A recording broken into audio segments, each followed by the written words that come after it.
Oh, well, okay. That's not real. Stuff Mickey. And it's connecting to YouTube streaming and everything, but I am waiting for the great and wonderful Drew in order to. Hello, everybody. Hi, Mickey. Hello. Hey, hello. Thank you for making an appearance. Sure. I was just busy making coffee. If anyone had said anything to me, I did not hear it. No, we're just getting set up right now. Oh, we definitely did say things, but we thought you were someone else, actually. I am. Yeah. Technically, literally, right now.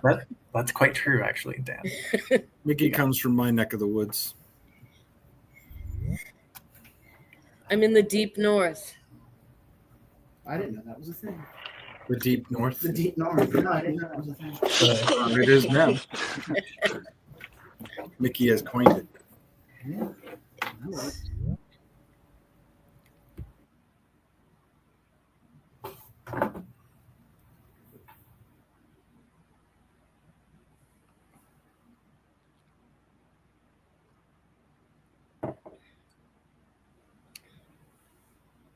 So is the YouTube link up already? Because that's what I was waiting for the blog post. Joe, you're muted. Dustin, you're muted. Okay. Actually, It won't get generated until we start actually streaming, right? The YouTube link? it's live right now. I'm sending you the link feed. Okay. Oh yes, me picking my face has been streamed. Has been streamed. We believe in all Yay. transparency here, even when we have nose itches. There you go, Ty, if you need that. Thank you. You're welcome. Your constituents need to know about that kind of stuff. Yes, I am not a robot.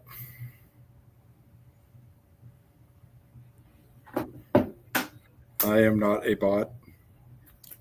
I don't know about that. I could program You're a Joe bot PT. to have an itchy nose and scratch it. Okay, but why does it say day 1, day 2? Oh, no, hold on. Oh yeah, the title says day 1, part 2.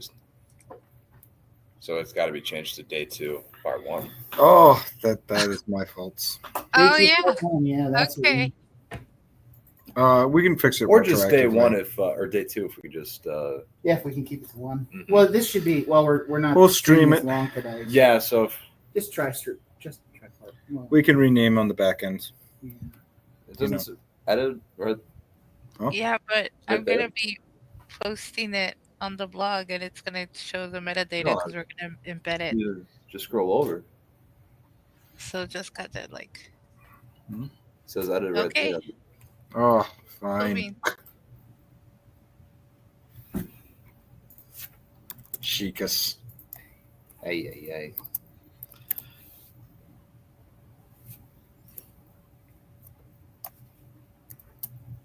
You can just put part 2 if we can.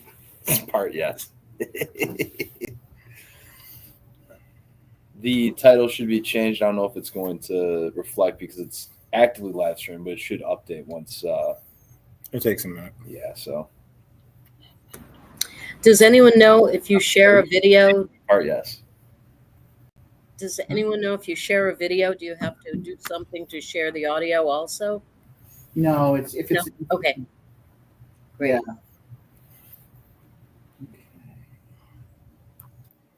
I mean, presumably, if you do it in other ways, there would be a need for that. But like, I think Jitsi handles all of that, right? So It used to. I'm glad if it still does. I'd also like to thank today's sponsor, Salty Water. salty sugary water. Salty sugar water, yes. Salty sugar water. Or is it sugar salty water? I think there's more sugar than there is salt, but you know. Debatable. I mean, saline, it's so salty that it's basically undrinkable unless there is that much sugar. Hence the whole point. All right. Sports drinks. Seawater. Yeah. Yay! Yeah, I'm drinking the ocean. Yay! Drink the ocean. Drink it all. Just like Thor. Wait, you're supposed to walk the plank before you drink the ocean. Or it could be like Mr. Torg and blow up the ocean. The question is, which plank shall we use? The Pan American plank, the individual autonomy plank? Live streaming is on. Oh, bro. It's It been on. says it's on, and now I'm going to.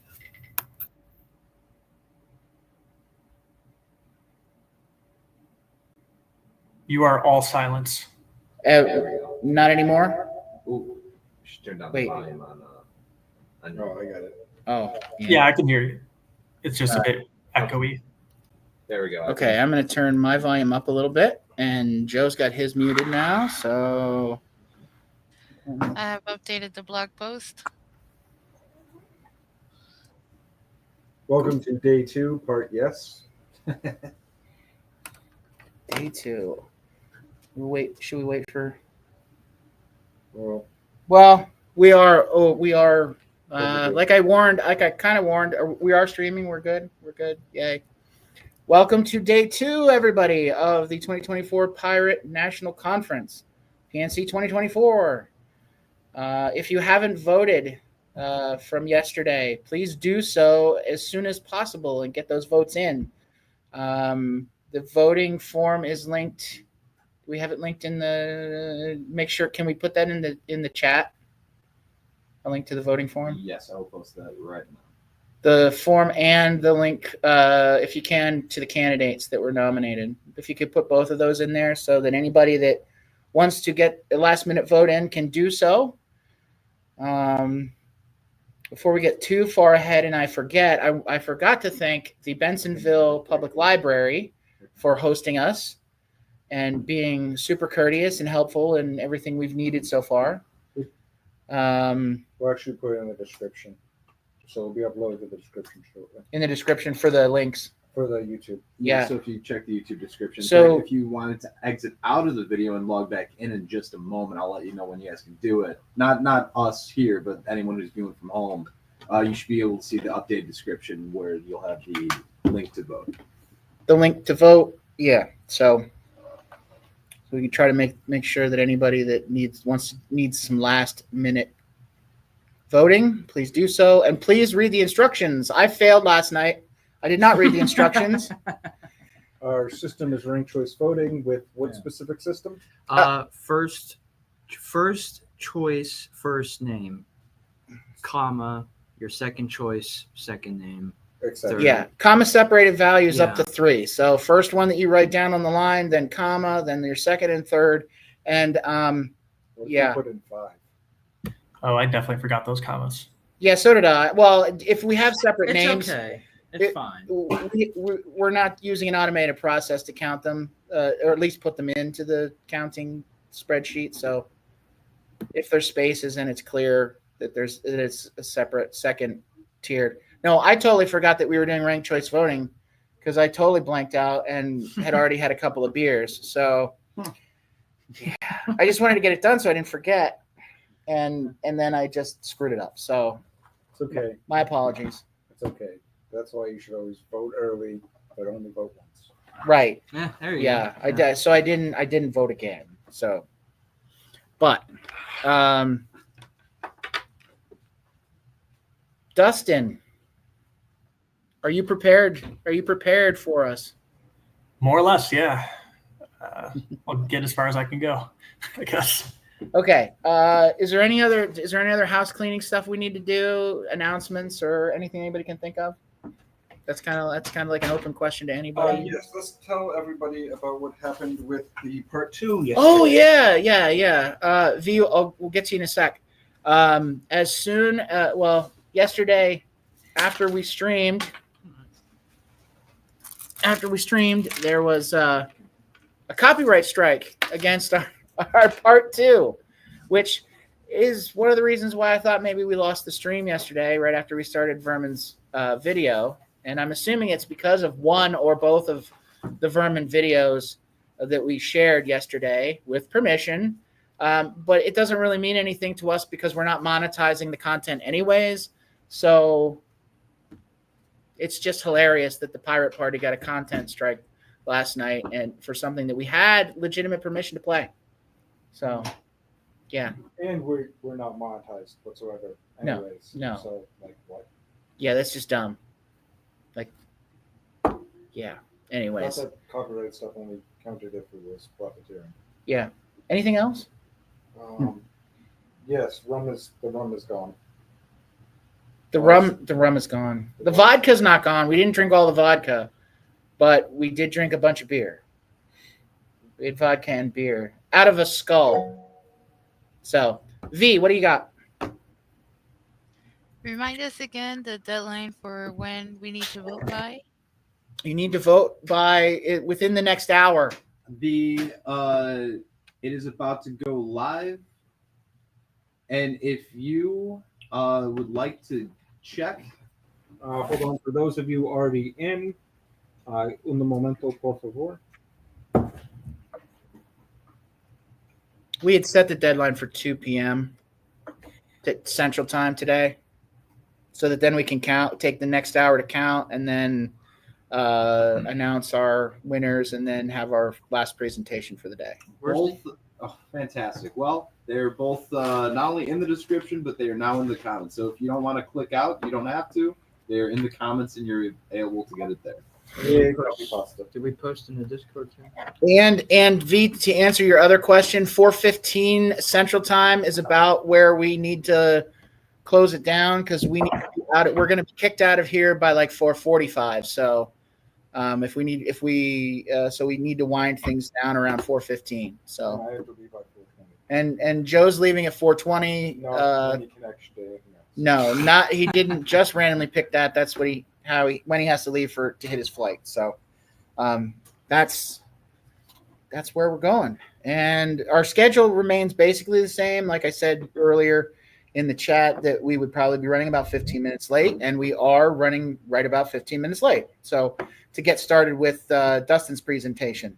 Dustin, don't worry if you run over a little bit. We'll be flexible with that. So, but if you can get it in before 2:00, we'll be happy with that too. So, but no pressure. Last call for any other announcements, any other house cleaning, any other anything.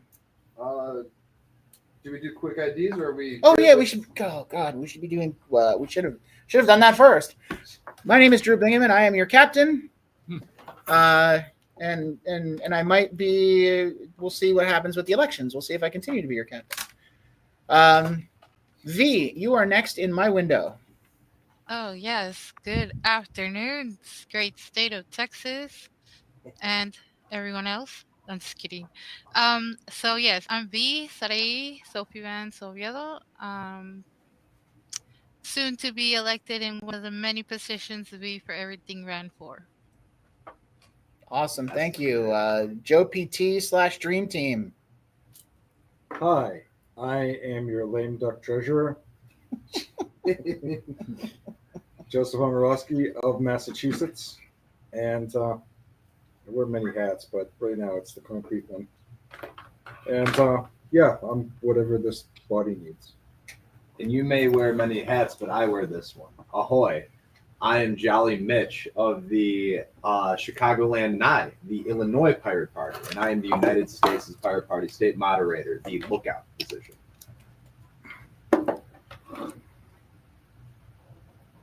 All right, Ty. Okay. One second. Ty's furiously working on his. There we go. Yeah, hello. I am Ty Clifford, West Virginia Observer, and as well as the current United States Pirate Party Vice Chair. Dustin, you're next. Roger. I'm Dustin from the DC area in Virginia, so DMV area. Yeah, here to give a presentation a little bit. That's all I got. Cool. And then Mickey, I see you next. Okay, ahoy. I am Mickey of Garrick, a cooperative located in the deep north of Boston, and struggling against all kinds of crap. So here's some non-struggling fun I can have today, presenting a little bit about mesh nets, because it's time before the internet goes down and away. Thanks. Thank you. Joe recommends this very highly. So I know you've worked with him before, so I'm looking forward to seeing your presentation later. Eli. Hi, I'm Eli. I'm a Massachusetts representative. And thank you. And Mitch already introduced himself. So, all right. Without further ado, Dustin, I'm going to give you the floor and let you take it away. Okay, cool. So I'm going to start screen sharing if it ever lets me. Can people see my screen? Yes. Okay, cool. Forget which one. So I have a number of things here. So first, I wanted to point out that Polari is now an actual nonprofit instead of just a side project. So we now have a board composed of myself, V, Ben, and Shane Francis. And I'm going to be going through what the most relevant project first, which is the scorecard project. And then I'll show a little bit of the website and infrastructure for the project, and then go through the more scientific research side of the project if there's time. So the American Scorecard. Here's our general table of contents for this sort of in detail presentation. So the American Scorecard in general is just a tool for analyzing different politicians and policies and the way they are actually implemented and what terms mean according to different groups. So it's a way of allowing people to score and analyze policies according to their own definitions and have a way to vote from expert perspectives on what actual definitions are and how exactly they relate to certain policies and what sort of assertions there may be in respect to policies and what they imply from whatever perspective you have, regardless of your background. But it allows for very specific context terminology and analysis from that standpoint by organizing all of that data and integrating that with actual research framework. That way you have you're able to develop policies with a very strict definition of exactly what those policies are supposed to be doing and what they're supposed to achieve and how. That way it's not a case of policies being basically bullshit, I guess. I know we could say that word.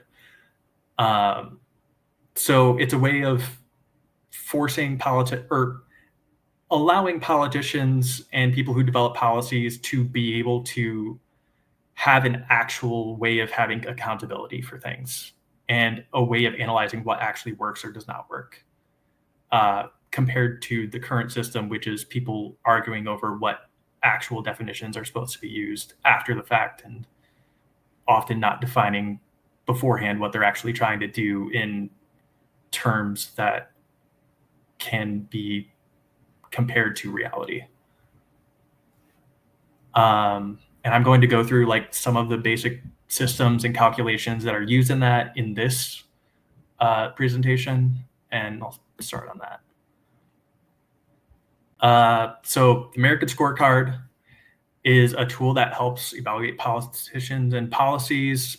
As I just talked through, it worked kind of like a report card, but it's customized to the person's perspective, or the individual's perspective if you want to go that deep and go through everything yourself. And rating politicians on different issues based on how well they're handling them. The scorecard is created using a combination of research, analysis, and voting by different groups. And it's designed to help people make more informed decisions when voting and hold politicians accountable for their actions. It can be used by basically anyone, but the way you would implement using it would vary per what your background is and what you're trying to use it for. It is just a general analysis tool, so it's bound to be very generalizable.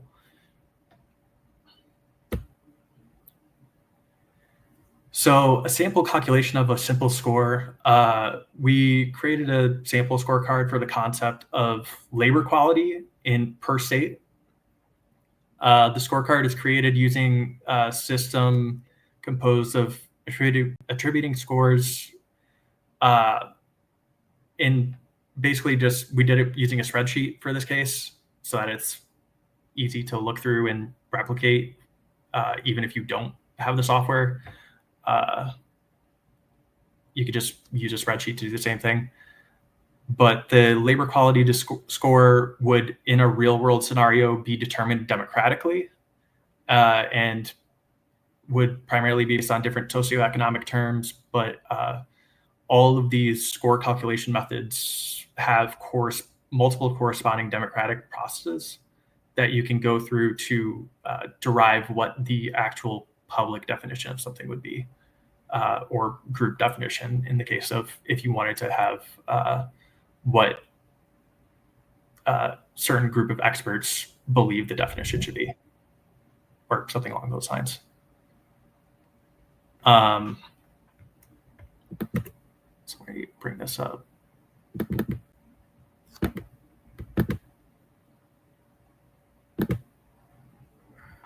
Sorry, I should have brought this up in advance. Okay. So here you can see the list of all the states. What happens here is we take all of the terms, and terms are either competitive or anti-competitive, meaning they count for or against the purpose of the particular score. And you apply weights to each of the scores in a positive or negative direction.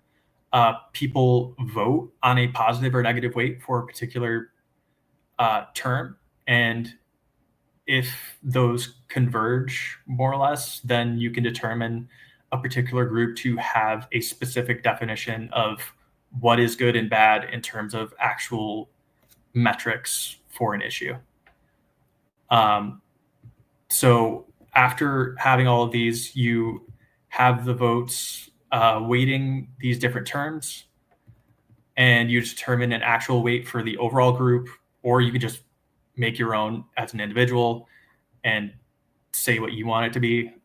And then you go through this process of calculations, which in reality, in an interface, it would be much simpler than this because all of this would be done on the back end. You would just be voting on like 1 to 10 whether a particular abstract thing like the impoverished workforce, is that a bad thing? How bad is it in respect to the context of whether labor in your state is doing well or not?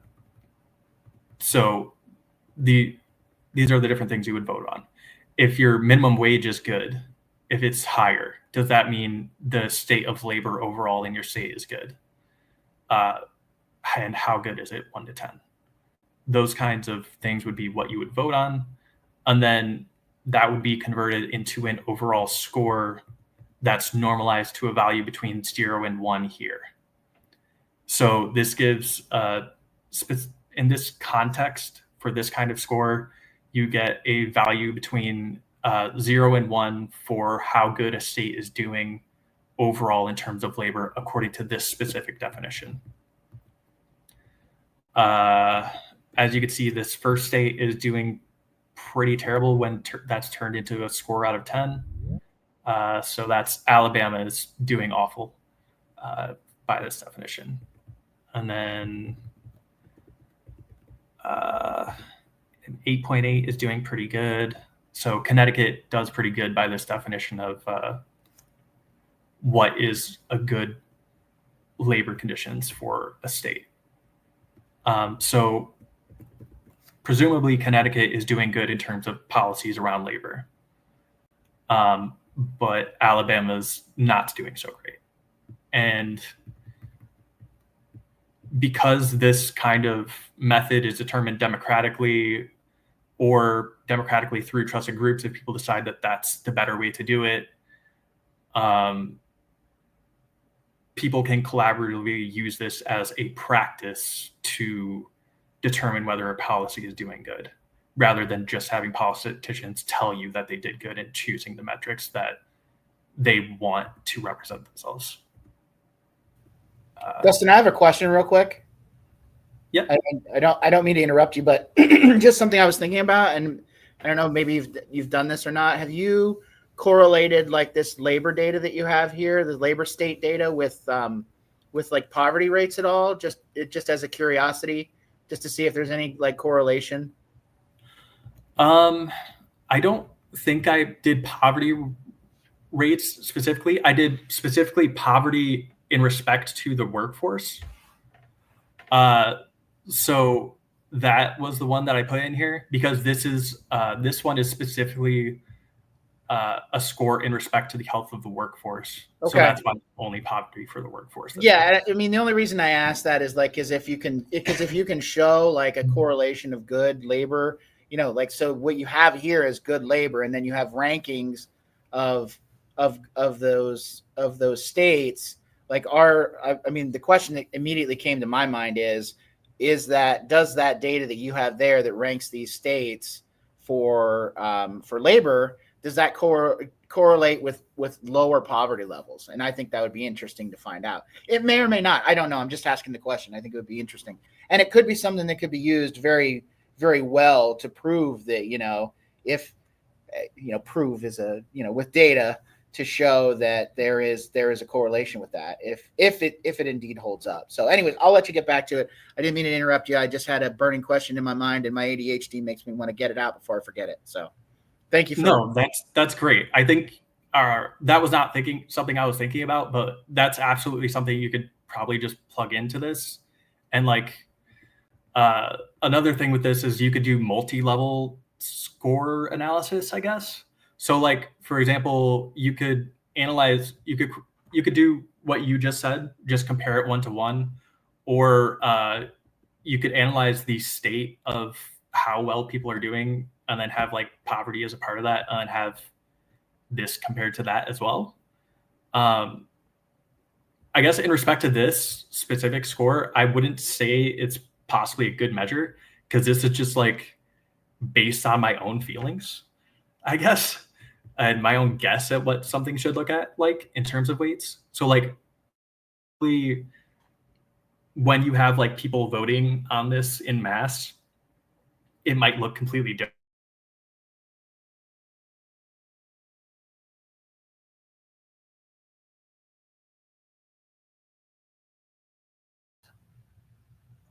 Dustin, did we lose you? We still have your screen.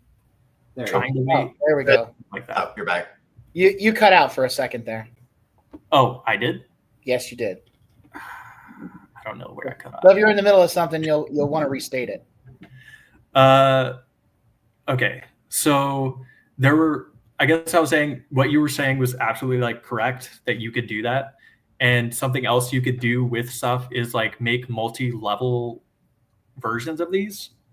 So like, if you had a vote at large for like what one definition of like a healthy labor force would be, then you could plug that in and like into something that's a higher level of how good is the health of the people overall in the state, and have labor health compared to overall health as well.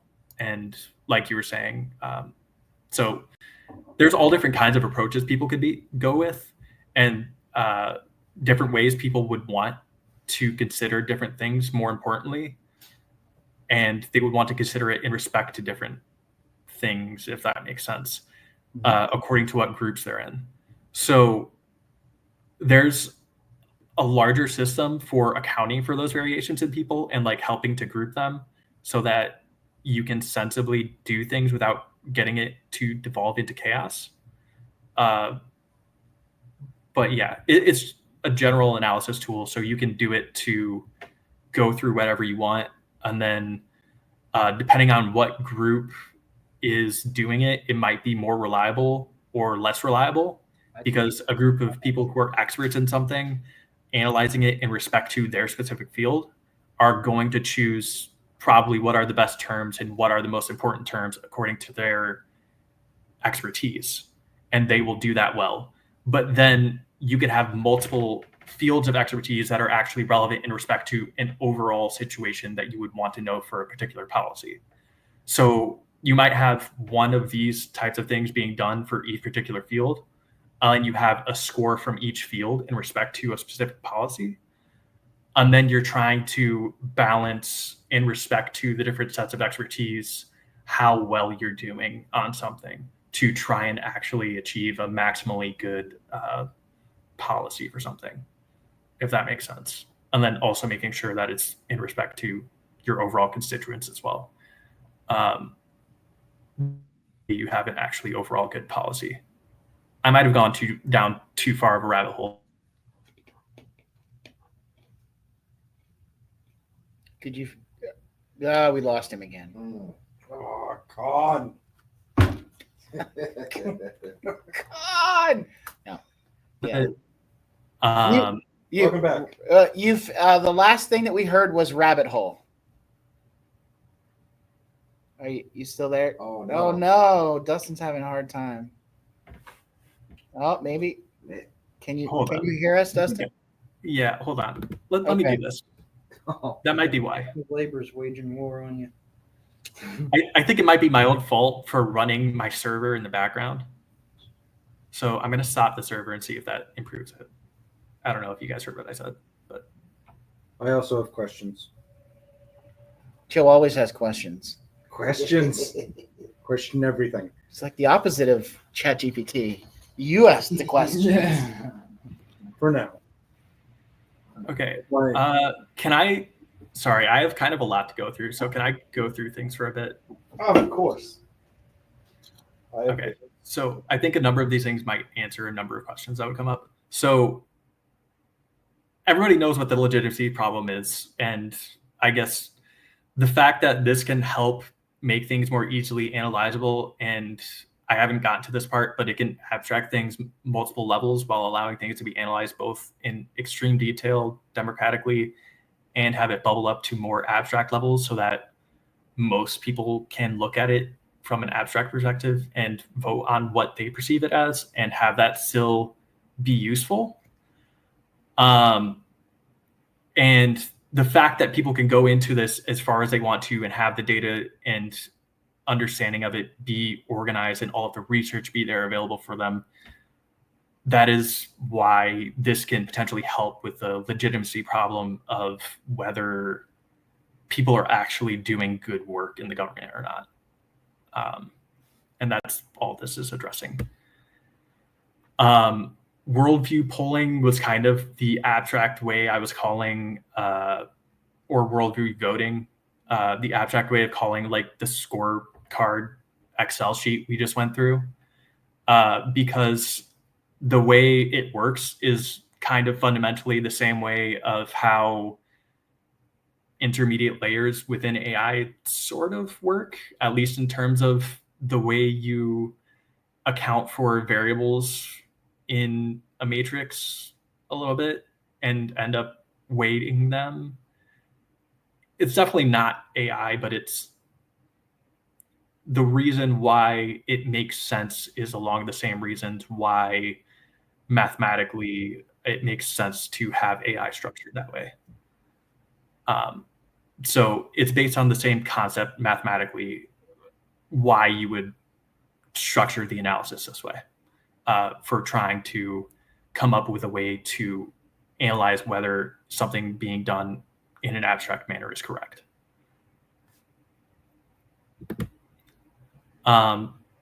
Fact-based governance. So the purpose of this isn't just to hold government accountable. It's also to allow policies to be developed based on facts from the beginning. When you have a actual democratic system for establishing what the facts are that you should be building the policies on from the get-go are, then you can actually develop policy from a somewhat scientific standpoint, at least on the parts of policy that are based on science and not just people's viewpoints. You can still account for viewpoints and split things up according to views and score things that way based on the abstract stuff. But the primary benefit of this, from my viewpoint, is that you can use it to help people not be stupid when developing policies, which I think usually happens because people in government often just don't know what they're doing. But there are a lot of people who do know what they're doing across many different fields and at the workforce level as well. And having a way to make sure those bubble up, regardless of whether people in policymaking positions want them to or not, and have a way to hold them accountable according to that data, is something I think would be a good thing. The hope is this would help alleviate political disfranchisement a little bit, since people would be able to go as in depth as they want to whatever level they want to in trying to address problems on their own without having to go through red tape.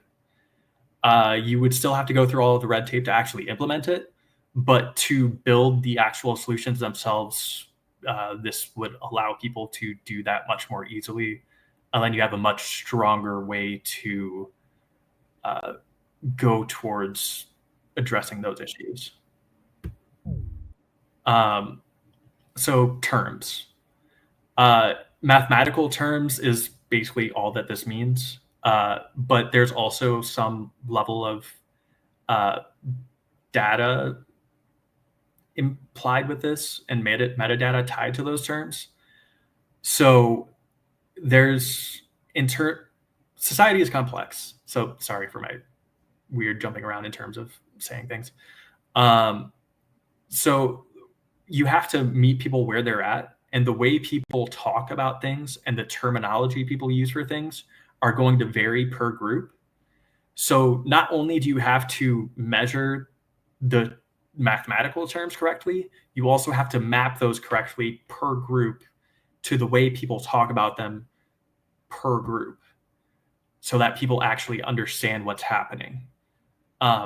Failing to do so means even if you do the most expert possible analysis, people are not able to understand what's happening. And even when they try to, the terminology can be conflicting even between sets of expert groups. So people might use the same terminology for very different things in different sets of expertise. And that can be extremely confusing, even really regardless of what your background is. And especially if you're trying to make policy and consulting multiple groups of experts, and they're both saying something that sounds like the same thing, but because the language that they use evolved per field of discipline, they don't think about how different they become from where that terminology started out. Thus why there's also language / analyzing group behavior portion of this that you have to do in addition to the terminology portion. And then there's also a logical segment to this, which is competing terms. So there's something called logical equivalence, and or at least that's what is being called here. So logical equivalence and purpose equivalence are both things that need to be analyzed. So you could do one policy in multiple potential ways, and they may have the same purpose, but they may not be both actually good things to do. The actual steps you take in implementing a policy can cause it to literally have the opposite of the intended effect. And if no one actually pays attention to what the process is you're doing something, it can have the opposite of what you want it to do. And if nobody ever checks it after the fact, it can continue causing that adverse effect for a very long time. And that's something that happens very frequently, I think, and people find those things happening relatively often. So here's a simple example of what a different, like two people using the same term, uncontested seats in the U.S. So it's been a while since I put this together. I think this just had a direct conversion, and this had two steps to the conversion. And both of these are sort of correct. However, most people who would look at this would say that intuitively, at least, the direct calculation nationally is the more correct and direct method for this to get the actual way you would think of uncontested amount of seats in the US in a percentage. Whereas in this point, although you sort of also get the uncontested amount of seats in the US, you actually are getting a less accurate view of the data because you took an additional step of converting it twice, which kind of diluted the data and made it look bigger than it actually is. And sorry, this picture is not great. It looks better if you actually have it up, but I don't have much of it. And then this is just an example of an interface for putting together a term definition. So you would give an abstract kind of, there's a number of different things you would have to do here to account for the different variations in the way people define things and define them across different fields and how different terminology relates to one another. And this is kind of how you set up the data structure so that these relations are able to be tracked by the system, so that you step through each part in respect to just one term at a time, and you have an understanding of the way you use your term, and then the system takes care of the rest, I guess, in terms of preventing people from overlapping too much or understanding where people are saying the same thing in slightly different contexts and stuff like that.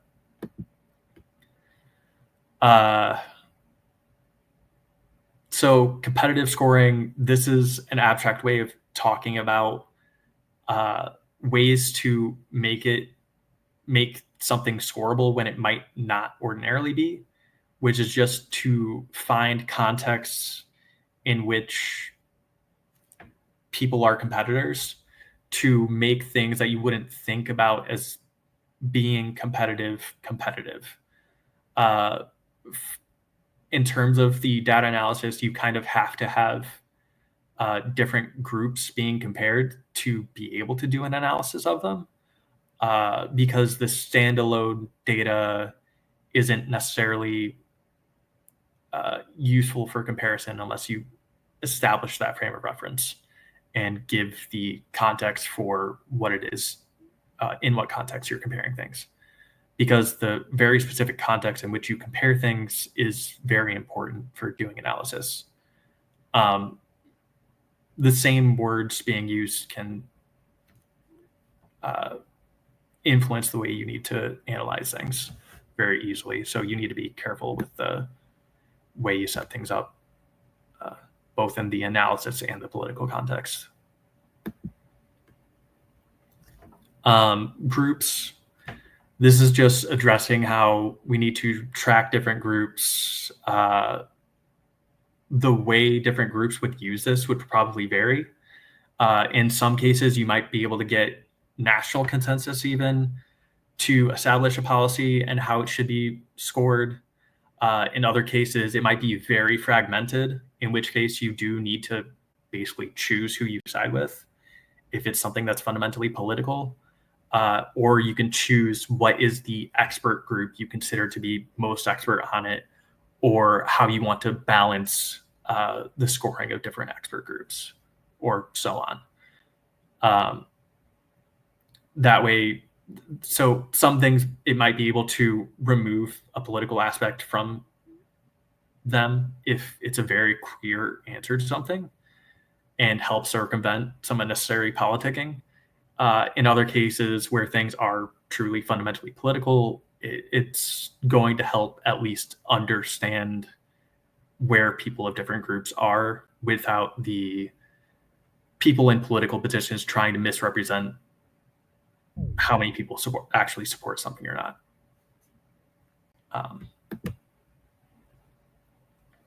So kind of talk through this a bit. So I'm going to skip through some of this stuff.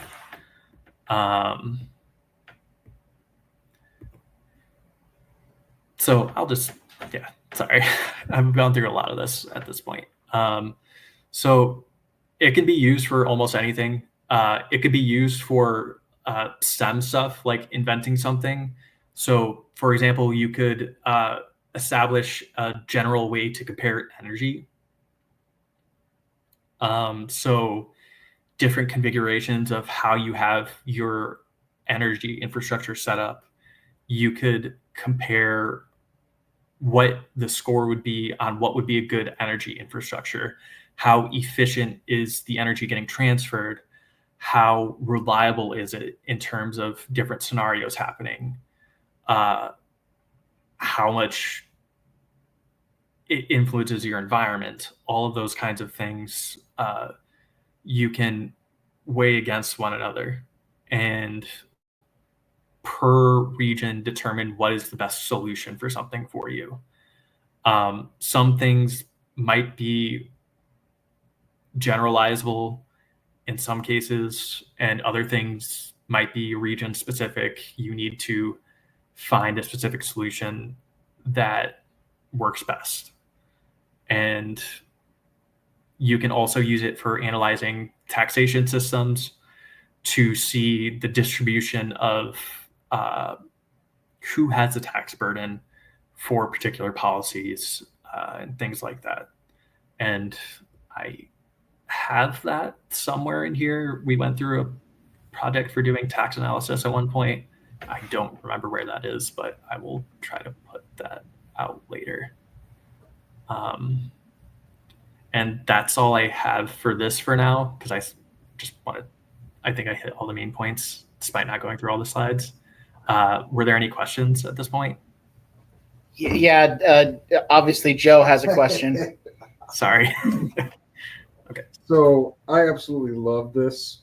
This is the scientific approach to policy, which is exactly what we should be going moving forward. I understand that it helps us take the stupid out of policy. The question I have for you, good sir, is how do we get the stupid politicians to use it? Yeah, you really can't. That's the whole thing, I guess.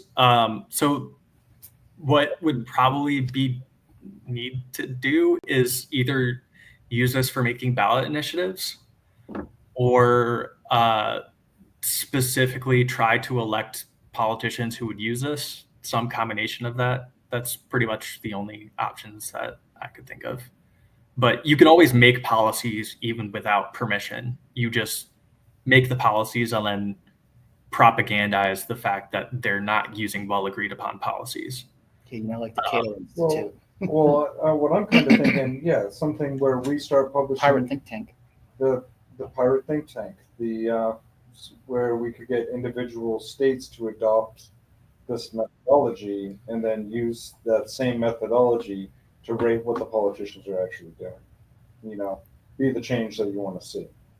So, so I'm very interested to see how we could start rating, at least in Massachusetts, the policies that we have using this system.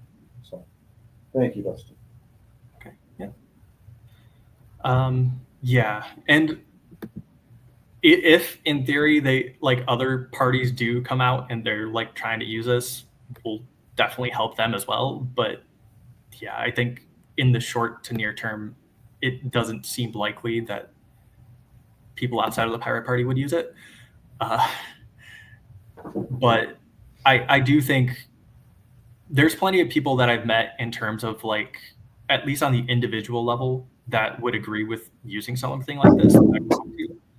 But when it comes down to it, there's no one who actually wants to put in the work to have something like this, I guess, out there. And no one would want to use this until it's well proven, I guess. And yeah, that's where things have been from me having saddled this around different places for a few years. But yeah, just try what can be tried is my approach for that. But thank you for bringing that up. We'll definitely, anyone who wants to use this at any point will definitely try to make things and help with analysis and stuff. I wonder if that's something that, depending on our presidential nominee, or not nominee, but presidential endorsement, would be interested in working with us on to do some research. I would just like to take a moment to say thanks to Shay about the whole YouTube thing. I appreciate that. When we'll get that, we'll work on that. And just speaking of presidential elections, I would also like to say hi to Daniel in the chat. For those of you that are unfamiliar, Daniel is actually the vice presidential candidate for the transhumanist ticket. Oh. So he's joined us in the chat, and I just wanted to say welcome. Cool, very cool. All right. Are there any other questions for Dustin right now on this? I'm gonna try and start this back up, actually. Start your server back up. So I'll talk through while this is doing this. So this is the scientific portion of this framework. So I created a custom algorithm basically that auto-generates a tree-based framework. So instead of having a rigid data structure, instead it kind of just auto-generates this tree of objects and traces the relations between objects to build the tree up more and more, and then kind of traces what kind of relations there are overall so that it doesn't cause any duplicates or anything crazy to happen in terms of that tree. And then traces all of the data flow through it so that it can automatically compose databases for everything within the tree. And then it also uses Falcon API to receive and send JSON data basically through APIs for the backend. So it can interpret data in a way so that it automatically generates objects and data structures whenever it interacts with another system. So the framework doesn't need any API development or database development. It just automatically works, I guess. And it can specifically, I guess, it uses decorators on existing Python projects and can kind of consume other projects to automatically transform them into things that can be used in the framework overall and exposed via APIs. So the purpose of this is to basically make it so that there's a huge resource of already existing Python open source projects for basically every kind of research you can imagine, but there's not a great place where they're unified and really used in mass. So what this backend platform does and why the algorithm is structured that way is so that all of those different existing open source Python frameworks can just be consumed and then transformed into a singular framework that people can use more easily. So it makes general existing Python open source, which is the vast majority of research and development open source projects from people who are experts in their various fields, openly available and much more easily usable.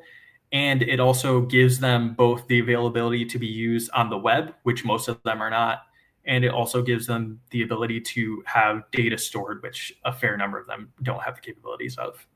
So it's expanding on the capabilities of lots of existing open source resources for research. And also on the front end, because it's transforming that data into something that a front end can receive, it's making all of that data accessible in terms of graphs that you can access on the web and visualize. And then also allowing you to use configuration to make your own objects, and also something I'm still kind of working on is interface that allows you to implement stuff as no code, because the framework kind of standardizes what the data looks like. So everything in terms of like specific implementations of things, like you could build a simulation software for a photovoltaic cell and then implement exactly what the parameters are for a specific open source solar cell and how it's built, right? And then someone else could plug that into an actual infrastructure and have a simulation for how exactly infrastructure works. So you could use those different sets of open source frameworks to build an overall solution for exactly how your infrastructure would work, based purely off of just different existing open source frameworks being combined into one and making them easier to combine together in specific contexts. And then this ties back to the policy side, because then you have all of these fields able to do research or use this as an intermediary to establish APIs to whatever it is they are using research for currently, and be able to convert all of those kinds of research into formats that could be used towards policy as well. So the same process that would be used for research can then also be used directly on policy without having to have additional steps in between.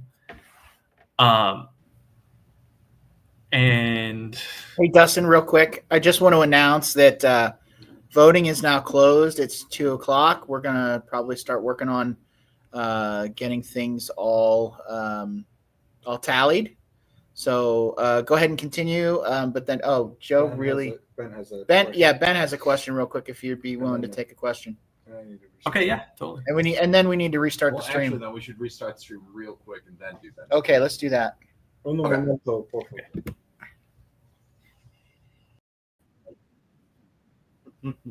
Are we back? Back. Now we're back. Okay, thank you to all our sponsors. And one more time, I would like to announce that voting is now closed, and we're going to begin tallying of those votes in the background while we have some presentations run. And Joe, currently our sponsor is Ocean Algae, bringing you your second breath of air. Okay. I'll take that. Thanks. Okay, Ben, you had a question for Dustin real quick. Hopefully. Yeah. So I guess my question, taking a little bit of a step back, how are developers going to be interacting with this structure? Is it going to be importing from this standalone module that you're hosting, and they're calling on these importing these individual concept objects, or is it more of going to be like a reference tool that people can kind of index around and kind of find what they need, or both, or neither? I'm way off. So I actually kind of implemented like a cloud sort of infrastructure a little bit, but it's fully self-hostable. So there's just a Docker Compose. So you just download the file basically, and then run Docker Compose, and then it boots up. Okay, gotcha. So it'd be kind of the idea is that it's a self-hosted system, kind of for developers to be able to learn. Okay, got it. No, that makes a ton of sense. Thanks. So yeah, and the hope is to have it be simple enough so that even if you're not a developer, you can do it. You just download Docker Compose, and then you can just run Docker Compose, and then it's like 3-step process. But obviously there's a lot of work to go into actually making that automated, which I've been working on, and it does just build through just Docker Compose right now. So it's good. I mean, it automatically creates a virtual network and then integrates those when you run Docker Compose. Cool. Super cool.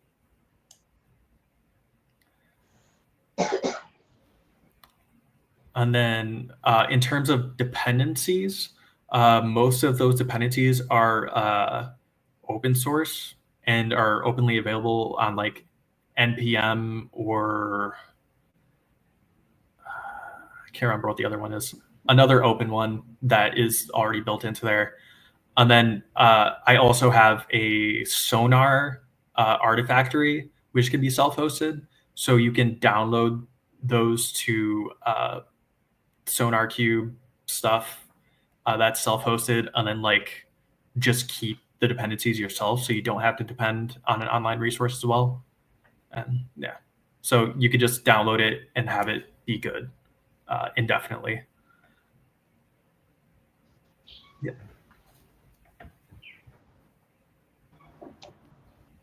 And I think I went over at this point, but yeah. Well, I appreciate you keeping your eye on the time, and no, Dustin, I think this is a very good project. I think there are some very, very cool possibilities to use this in the future. And like I said, maybe we'll see. Maybe there'll even be an opportunity with this presidential election to get some good test runs in. So, no, it's definitely an awesome. It's very good stuff. I think that the next step is to figure out how we can exploit it.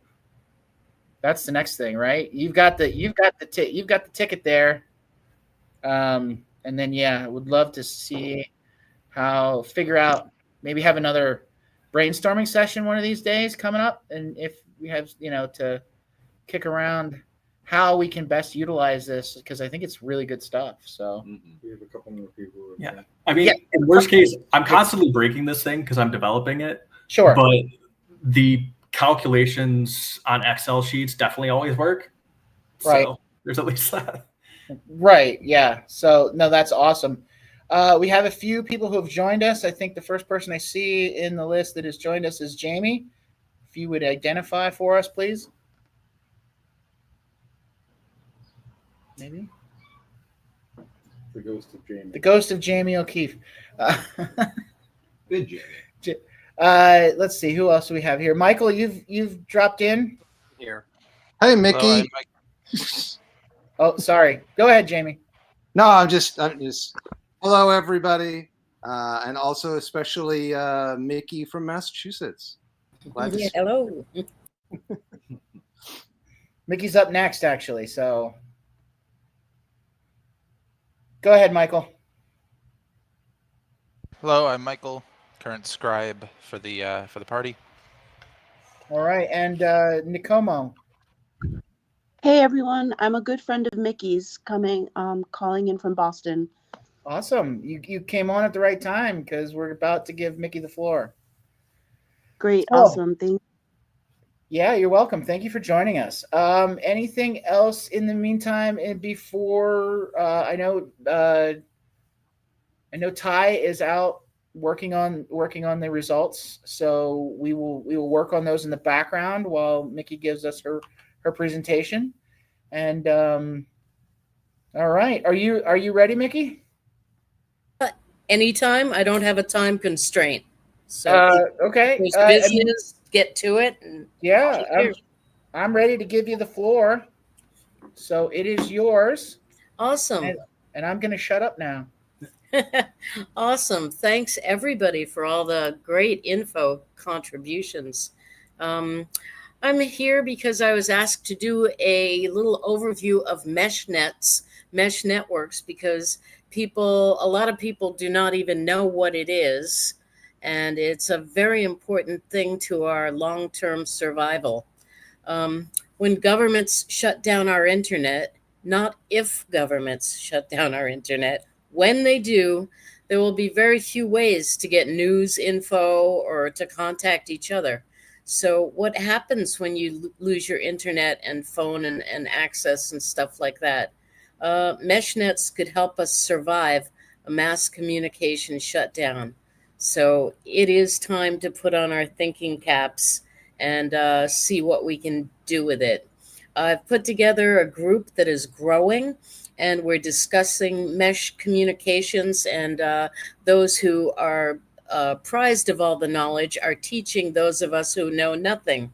And there's something for everyone to do, something for everyone to learn, and I will post that information right after. I'd like to just show us a 5-minute video. I think we all have a 3-minute attention span, but I will go to the 5-minute thing and see if we could get some info here. So I'm going to share a video, and it's a YouTube link. The resources will be put in the chat later, so don't worry about that. Hoping everyone. To understand mesh networks, we must understand how they are different from typical network architectures used to connect our devices, such as phones, computers, and routers. These devices usually connect in what is referred to as a hub-and-spoke network architecture. Hub-and-spoke networks are centralized networks in which points on the network, the spokes, are all connected to a single center, the hub, which serves as an access point through which all devices on the network connect to all other devices. In a mesh network, the network architecture is not as defined. Rather, the devices on the network connect to all other devices on the network that are nearby. The devices, also known as nodes, send data to other nodes that are within range, and the data moves through the network node to node until it reaches its final destination. But what are these nodes? They can take many forms as long as they can send and receive data. Typically, they are made of wireless routers, just like the ones you use at home. They can also be made of cell phones or radios. For a mesh network to work, however, each node has to behave a bit differently than it would if it were connected to a typical network. It must not only send and receive data, but it must also determine an efficient way to send data across the mesh. The nodes accomplish this through what is known as a routing protocol. A routing protocol is a set of rules that are coded into the nodes, which uses either the local or global makeup of the mesh to determine the best path by which to send the data. There are various algorithms that are used for this, including OLSR, Batman, and HWMP. Even with these algorithms, many nodes forwarding data around the mesh can create network traffic, which can sometimes lead to network congestion. For what can we use mesh networks? Well, first, it can be used to share an internet connection. However, many of the most interesting uses of mesh networks don't involve the larger internet. Mesh networks can host their own servers, so their users can communicate and exchange information across the mesh network itself without being connected to the larger internet. The nature of mesh networks and their routing algorithms also brings about many interesting properties. First, they are self-healing, as the routing protocols find multiple ways to send data across the mesh. Even if a node drops off, as long as the mesh is contiguous, it will continue to function. Second, they are generally self-discovering and configuring. When new nodes join the mesh, the routing protocols automatically integrate them into the data transmission paths. They are also relatively inexpensive to implement. Many mesh networks are built with nodes consisting of wireless routers that can be purchased for less than $40 US. This is one of the reasons why many interesting applications of mesh networks can be found in the developing world. In order to solidify our understanding of mesh networks' significance, let's take a look at some real-world examples of their use. Some commercial applications, such as Orinoco Mesh Access Points, combine mesh principles with Wi-Fi nodes to afford commercial enterprises in metropolitan areas the ability to provide internet access to their entire operation through one hardline access point. This allows businesses to expand capacity along their personal networks while extending the range of said networks as a mesh, as opposed to having a series of individual routers, each connected to a wireline backbone.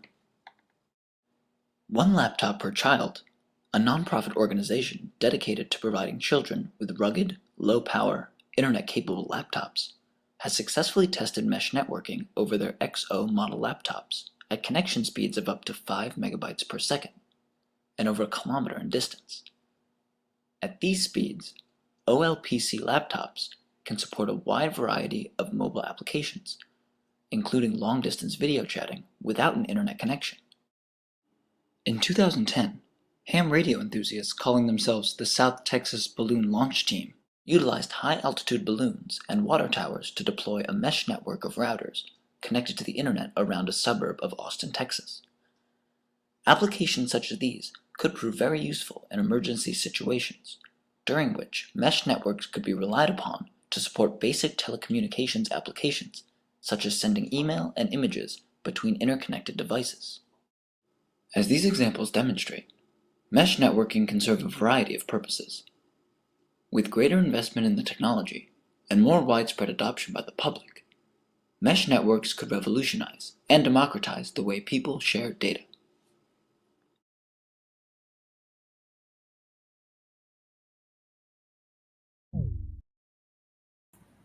So now everyone can build one, right? Everyone knows everything you need to. No, it's a deep thing, but with technical help from friends who are knowledgeable, we are able to get started.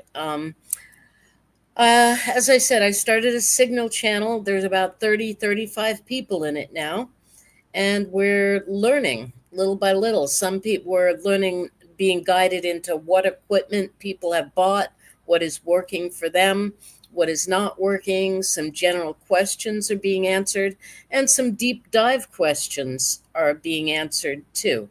Because as I said, we have levels of all levels of knowledge, from know nothing, walked in off the street blind and just was curious, to people who have been doing this for years. And I've posted a link in the chat to the video we just watched, so you can watch it again and share with people. I'd just like to post a link here in the chat. If you have time, this is a little survey that we like to share. Please share it with your friends and families and coworkers. It's just about, do we deserve privacy? Do we want privacy? What is privacy? What do you see it as? How are you letting go of your privacy in exchange for convenience? And I know that we all do that. We have to be involved and to keep up with the tide. There are many people who have never heard of mesh nets. That in small, like towns, cities, and countries, this could be a very cool survival method. And it doesn't have to just be used for survival. It can be used to just to coordinate with people, to use an off-grid method of communication that is not being tracked or quantified, or you're not being sold anything. So, and also I'm posting a link in the chat to an Etherpad that we are using to organize this MeshNet group that we talk with, where we meet people and share information about mesh nets. So all the information is there. That is a living document that will be updated. There's info on there on how you can start your own chat if you have questions. Say if you get beyond 3 or 4 questions about it for yourself, realize other people have these same questions. Just call a chat. Just announce it, like, I'd like to chat Thursday at 5 o'clock, please meet me here. It's worked for other groups to just start a chat. It's hard to get people to feel confident enough to start a chat. I'd like you to know you can be like me and know nothing, nil, zip, nada, and still start a chat. Call in people who will be very helpful to your learning. So that's it for mesh nets. You can dive deeper by searching for what is a mesh net. There's many videos, some long, some short, but they're all pretty much telling you the same thing in different ways, which is how we learn. We all learn differently. So anyone got any questions? I will try to answer them. But like I said, I am not the expert. We all have a piece of the puzzle. So Dustin, what's up?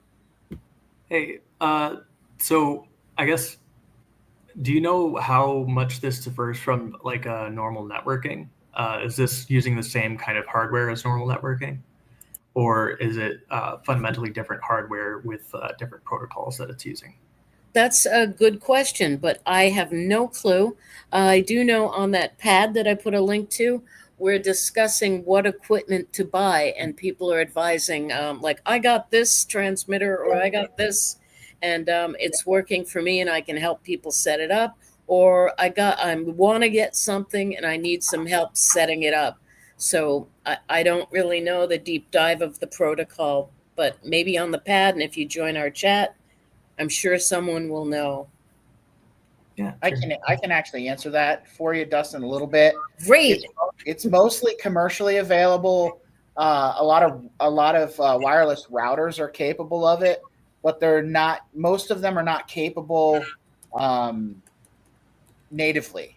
So it's usually a firmware change for those devices, and it's a piece of software on your end user devices to go into that. There are also some that are mesh.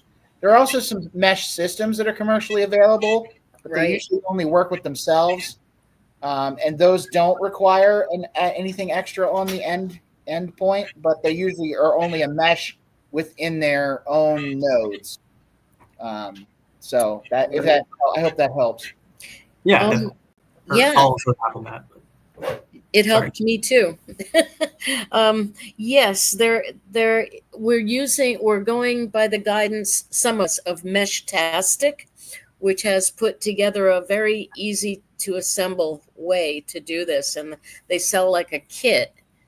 And a couple of people have gotten it and already been able to connect to other nodes.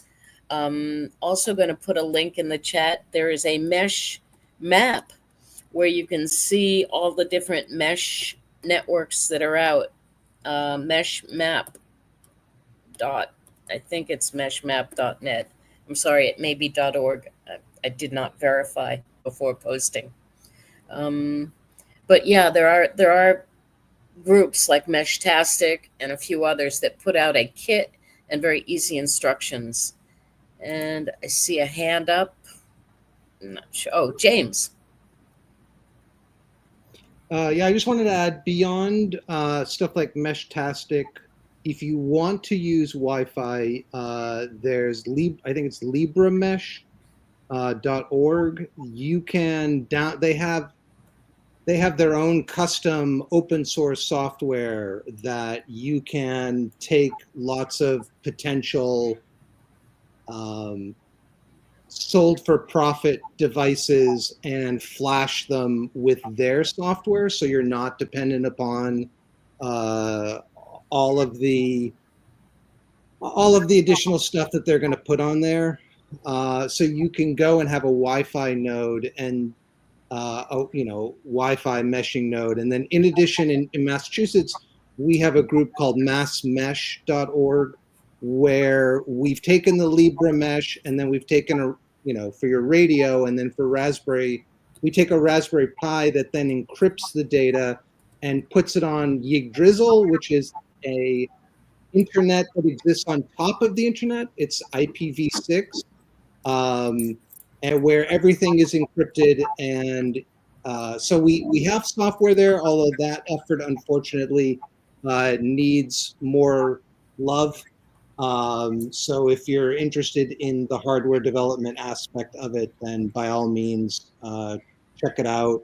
There's a Riot chat group. There's email list and stuff like that. So yeah, things are popping up all over the place. I'm meeting people who are doing mesh in their area, and it's like, wow, great. Some people have been doing it for years, many years. So Are there any more questions, comments? If you have good links to resources, please add them to that Rise Up pad where I posted a link. There's an area in there for links and resources. How did you start to get involved? I know you said that you knew nothing before you called a chat. What got you to that point? Well, I have what is called Sentinel intelligence, and I didn't figure this out until I looked at the archive.org and saw all the things I created back in 1995 and 96, and I saw what was coming. So sometimes I get a feeling in my bones, or I drink a cup of tea and look at the tea leaves. No, none of that. I just felt an emergency pulse from the government who's trying to kill us, finding excuses to take our internet down. I just felt it, and that it's imminent. So I got involved. That makes a lot of sense. Thank you. Yeah, well, I often do that. I'm running towards things and people are going, that's not anything. Like before I got on the internet in 1995, I was telling people, I want to get on the internet so I can show videos. And people are like, "Blah, videos on the internet. What an idiot." And here we are showing videos on the internet. A short 30 years later. Yes, a short 30 years later. Well, I started my first internet job 3 days before you could upload an image to the internet. Oh my, you go way back then. You go way back Yes. farther than I do. I go back to the late 90s, but Yeah, it was 1995, and it was actually 3 days. I got a job at an internet provider because I had called them I had made a website, a 3-page website, and I didn't know how to get it on the internet. And before I hung up, it took me like 2 weeks to figure out this software, make your own website. And so I called the company my friends recommended. They had their band up there. And so I called them, and at the end of the call, they asked, "Oh, by the way, you don't know anyone who develops websites, do you?" I'm like, "Yeah, me." And they hired me. And so was the beginning of my sailing of ship as a pirate. hey, that's good stuff. Once again, Joe has a question. It's less of a question. And Mickey, can you tell us about your nonprofit while we have you here? Can I tell you about what People Who Give a Damn? Yes. Yeah, we have a nonprofit called People Who Give a Damn. We're a fiscal sponsor for a few people, and we're hoping to develop it into a bigger nonprofit so that we can actually fund some things for people. We are basically from Agaric. Agaric.coop is my it's a collective of web developers, and we are just always doing projects. And one of our projects is Community Bridge, and that was sponsored by People Who Give a Damn. But now we've taken it back under Agaric as one of our projects, and Community Bridge is just a big blue button platform right now. But we hope to branch out and have we're starting to have other organizations put up a landing page on Community Bridge and do what they want with a few pages or an area on our website as a collaborative mission. And it's a platform built by educators for educators called Big Blue Button. Very similar to Jitsi, but we have other features. It's very good for working with documents. If you do a lot of working with documents and sharing them with people, it's got some excellent features and a whiteboard. So our nonprofit, we haven't really done a lot with it yet, but it's there, ready with all burners on. If people have ideas or can chip in, or not money-wise, but time-wise, to help us with the administration of it. That's the worst part, the things the government wants to know. You know, it's like, I'm like, government, no! They're trying to kill you. I don't know how. I guess it's my sentinel intelligence that from my crib, I saw the government is trying to kill us. And I wasn't indoctrinated in anything. No one had time for that back then in my family. So growing up through the 60s, I saw it all through a different lens. And Yes, they are trying to kill us. We must do things. The most terrifying words in the English language are "I'm from the government and I'm here to help." Right? That's Exactly. the way the story goes. Right. That's a Reagan quote, though. Yeah, it is. I mean, listen. The thing is, Reagan before he was president was actually pretty cool, and then he got in power and Oh, you like 60 no like 64 like 63 when he had Right. his when he was, I think it was even before he was governor of California. Yeah, it has to be before he was governor. He was Yeah. because what he implemented gun control as soon as the Black Panthers went on. Oh yeah. No, the thing that I'm talking about is like his, especially his what is it, a time for changing speech. I like Reagan when he was the president of the Actors Union. That was gonna be union. Yeah. Never And then, like did he do busting when he was? Yeah, it's not. Oh, that's a good question. I think he so. might have been a union buster. I think he's the guy that fired the FAA. He busted. Yeah, he fired the. That's right. Yeah. Yeah. Despite being a union boss, he also passed a bunch of stuff that basically undermined unions too, didn't he? Yeah. Well, and if my recollection is correct, I think he spent a large portion of his presidency like weeding out supposed communists from SAG. So there's also that. Well, it goes to show you that you can be not a great human being, but you still be right every once in a while when you say something. There you go. The Rolling Stones. Right. Okay. Well, thank you, Mickey. I appreciate you coming on and sharing that with us and sharing your nonprofit. Appreciate that. That sounds like you're doing some cool stuff there. Thank you. Yeah. Thanks for having me. Yeah, that's always awesome. Wait for it, and go. We're back. Sorry about that brief pause. My fault because I wasn't paying attention. Yeah, it's okay. It's okay. We got it. Do I have an update on our elections at all? So I'm getting Well, they are printed out and they are ready to go, and they are still tallying. I got the tallying. I am currently creating a document as well to like kind of streamline everything for the Schulz method of voting. I've also been sent the if you'll excuse me for one.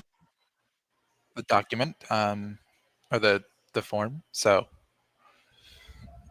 just You're working on that, Mike. You're going through that. The rest of yeah. The other three here are going out in the other room to powwow about this so that they can. We all got copies of the votes, the raw votes.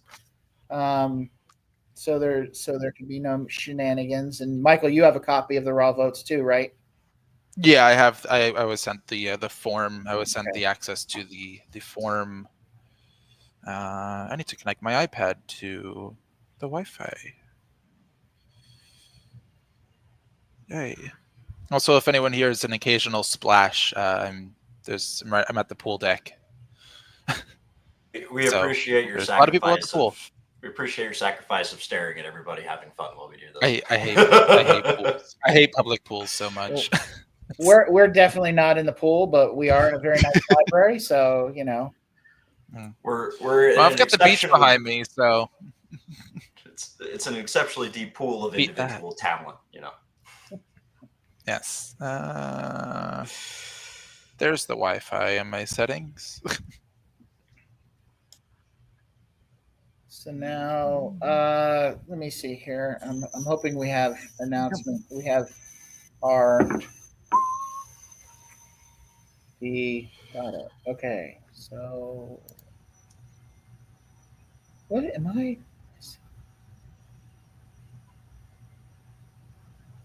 Okay, am I blind? I must be blind because V's in the chat, but I don't see V. Oh, there you are, V. Hey, you're back. Would you like to take it away and be willing to pause when we have our results ready? Absolutely. Well, then without any further ado, I'll just give you the floor and let you get started. and while we nail down the finishing of the tallying of the votes. Okay. Well, that's a little unexpected, so give me 2 shakes. Yeah, I'm no, just it's kidding. fine. Yeah. Did you need me to show the presentation as you were asking before, V? Or I are you good? I think I can do it. I got a little exclamation point here. Enable editing. Do we have a consensus? We have No. I object. After some wheeling and dealing and Oh, with the sponsors. Yeah. But we have a deal. We have a. Yeah. My blood sugar. You mind if I? I'm gonna up my blood sugar here with a lightsaber. So. It's just a pin. So I get to pause already? Haven't started. Yes, my favorite. Oh yeah. Okay. Just check. So Just for transparency's sake, the other 3 guys that were here were just in a cigar smoke filled room, deciding the fate of the party. Apparently, they must be doing backroom deals to trade off positions. I had to wheel and deal to make sure I got not elected. Thank you. Oh, We've established compromise candidates. I just had to sacrifice a Jamie in that cause. Uh-oh. I love you, Jamie. All right. Let's see. Okay, so I guess we're gonna go over this now. Or Yeah, go what are we ahead. doing? Go ahead. I'll give you. Wait, You're on. You're on. Do y'all have the results as well? Mhm. We do, and I think Drew, would you mind? Oh. Okay. Yeah. Well, I mean, I don't need to share these. I mean, Wait. I don't know. Do I know how to read these? Okay. Oh, I guess I created a document for nothing. Top one's the winner. Yeah, but if someone were to decline, it wouldn't. In this case, it would not be there. It'd be here because there's more.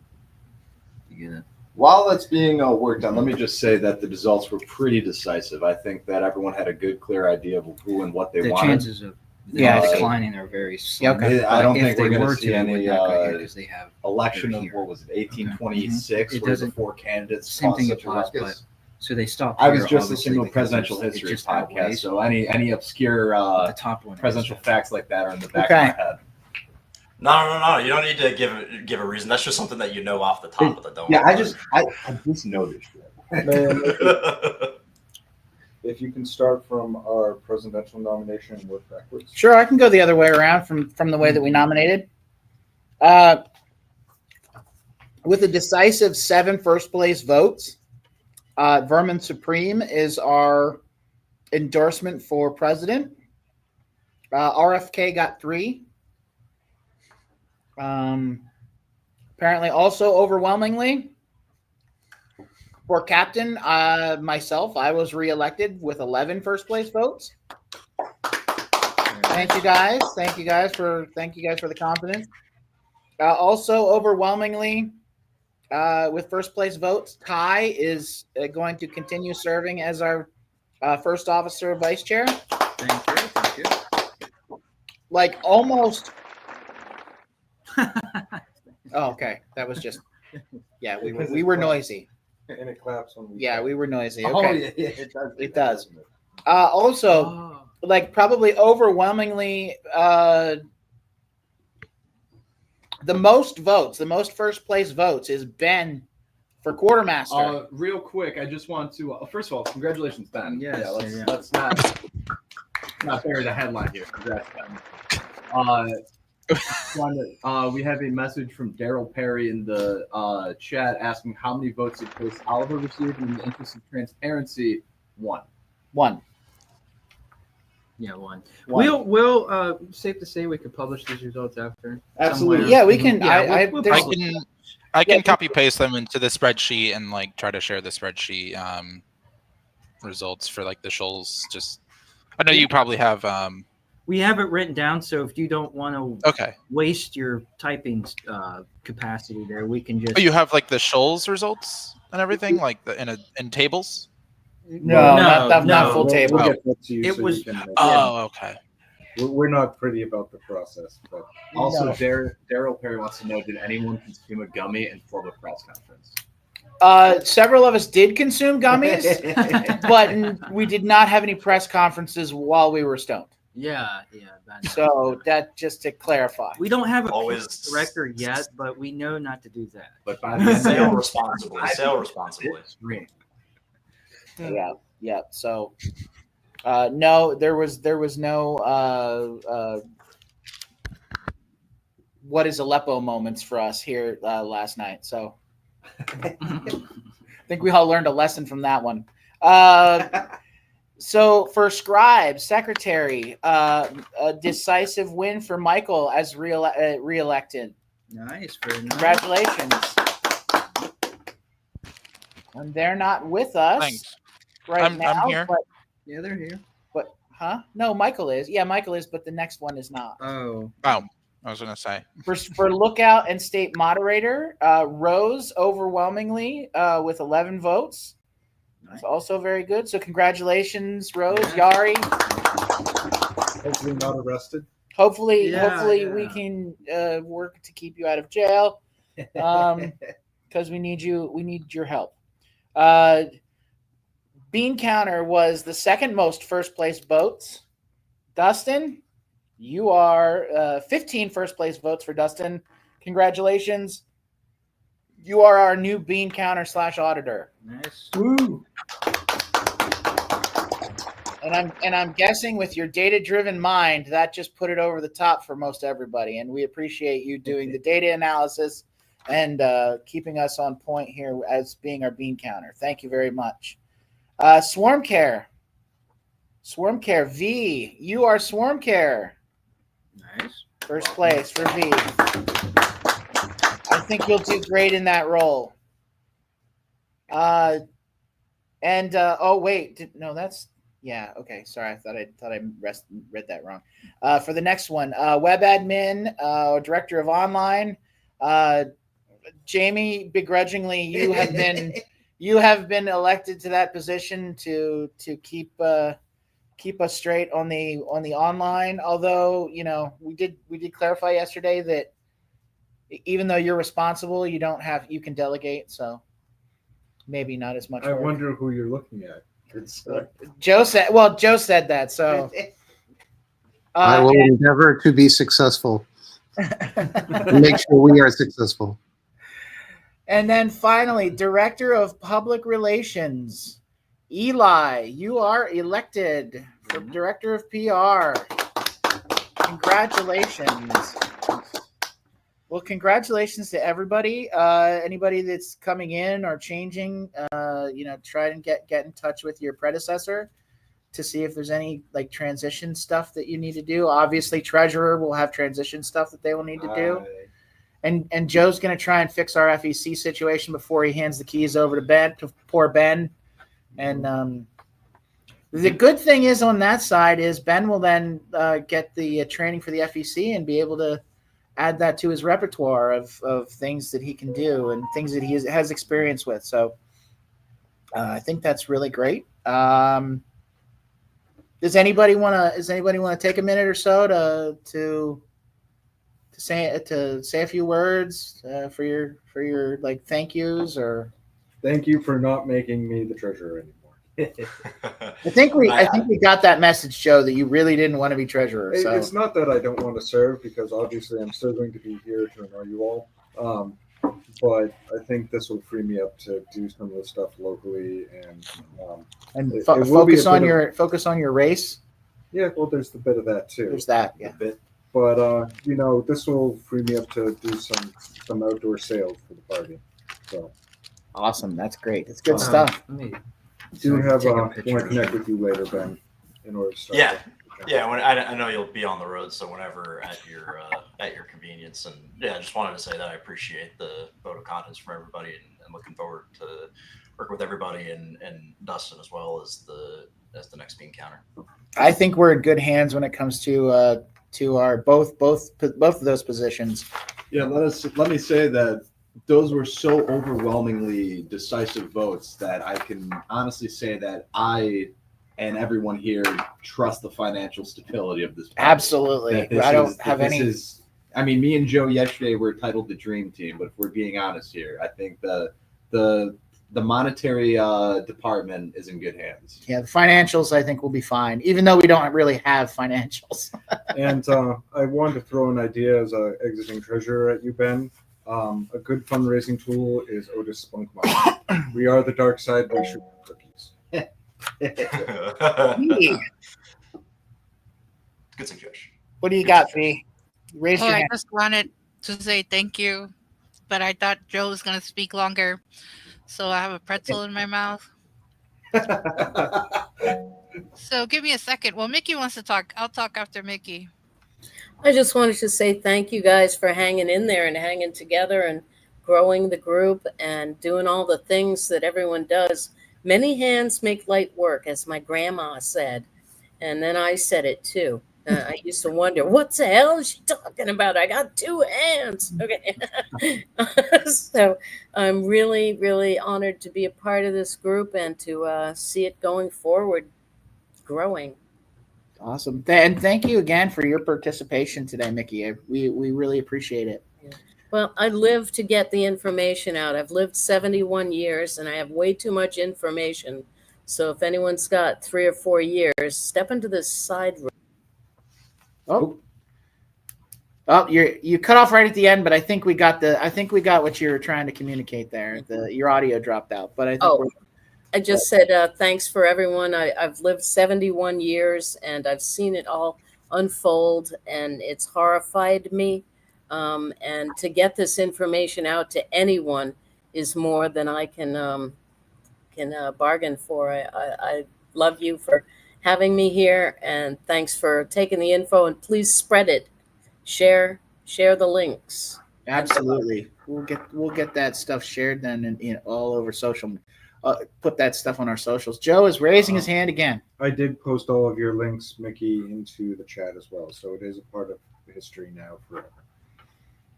Okay, awesome. All right. Have you had a chance to get everything ready, V? Yes and yes. Yes and yes. Okay. Well then. Well, before that, I just want to say, I want to say thank you to everybody who did not vote me for everything. I was a close call. No, just kidding. I knew it wasn't. Yes, Joe. I want to say that you actually did get one of the presidential nominations as well. Wait, what? You got written in as one of our presidential nominations. You actually received as many votes for the presidential endorsement as Chase Oliver did. Okay. When that we works. say do for everything, we include presidential endorsement. You got an endorsement for president. Oh wow. Okay. Well, 2028 maybe. 32. We'll see. Yeah, we'll work no, on. I just want to say, behind the scenes, we're working really closely with Florida natives, and we got a Twitter and a Facebook, a new Twitter and a Facebook to promote. We have a website in the works that I'm working on, like trying to get the cheapest website up for like $1. It's always my dream, cheaper, faster, stronger. So I'm excited to be back in Swarm Care. I was doing it anyway. I'll do what I do for the party, regardless of titles and stuff like that. But if we're ready, I think Absolutely. we figured it out. You have the. You cut out, Drew. I know I did that. I did that accidentally, but I was done speaking anyway. So you have the floor. Okay. Here we are. Here is the floor of the. I'm just gonna respond to Lucy. Come here, Lucy. Okay, so this is the slideshow, and welcome to Pirate Social Media. So, to start, I am Sophie. I'm sorry, I'm V. Sarai Sophie Vance Oviedo. Forgot to put the rest of my name on my own presentation. It's a great start, and I am presenting because I keep trying to get Lucy. The way that I work on this project is not as a developer, but mostly as a content. And Lucy will say, "Hey, do you want to see the demo?" And I'll be like, "Yeah, let's see the demo." So whatever that role is, that's how I am involved. But I'm giving the presentation today. So yes, pirate social media. So what we're doing is that, as we have found in the practice of being a pirate, is we have found that sometimes we cannot get all the passwords all the time. Um, that sharing passwords is really hard. It's really insecure, and we don't want to have emails with all the passwords unless it's an encrypted email to an encrypted email, or an encrypted message to an encrypted message. And sometimes you just can't do that. So we are trying to solve these issues of password sharing, needing to send a message to multiple social media sites, needing to moderate and post send user on main party organization accounts. So, if you are sending a message on Twitter, you also want to send it on Facebook. How do you get to that point? How do you mix that message so it's effective on Facebook? That kind of thing. And then how to get all volunteers on all that need to be on the social media team to get them to be able to post to the social media that needs to be posted. And then other, lesser issues is like use of AI. So this is where the AI working group and the social media working group kind of came together and said, how can we use AI um, to do this work together? So goals, minimal viable product. We have a website or a web app where pirates can set up and join groups. So, for example, the United States Pirate Party, the Texas Pirate Party, Texas Pirates can create this web app or this interface where the main user, the admin, can sign in, have user users sign in with different roles. So, say for example, if you are a user that edits the information, if you are a user that posts the information, if you're the user that confirms the information. So each group will have social media accounts. So each group, each role, each user in a group will have the role with the permission that will let you do what you need to do.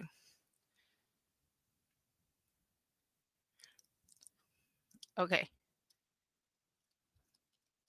So further, stretch goals is the use of AI to help user make posts and to adapt posts for different platforms. So that's that remix um, contribution, which this software does exist in other platforms. So we have created Eventbrite, where I just type in this is the PPI, Pirate Parties International AI Working Group, and it'll just tell me a whole description, 200 words or less. Oh, hey, matey, you want to join the AI working group? So these things do exist.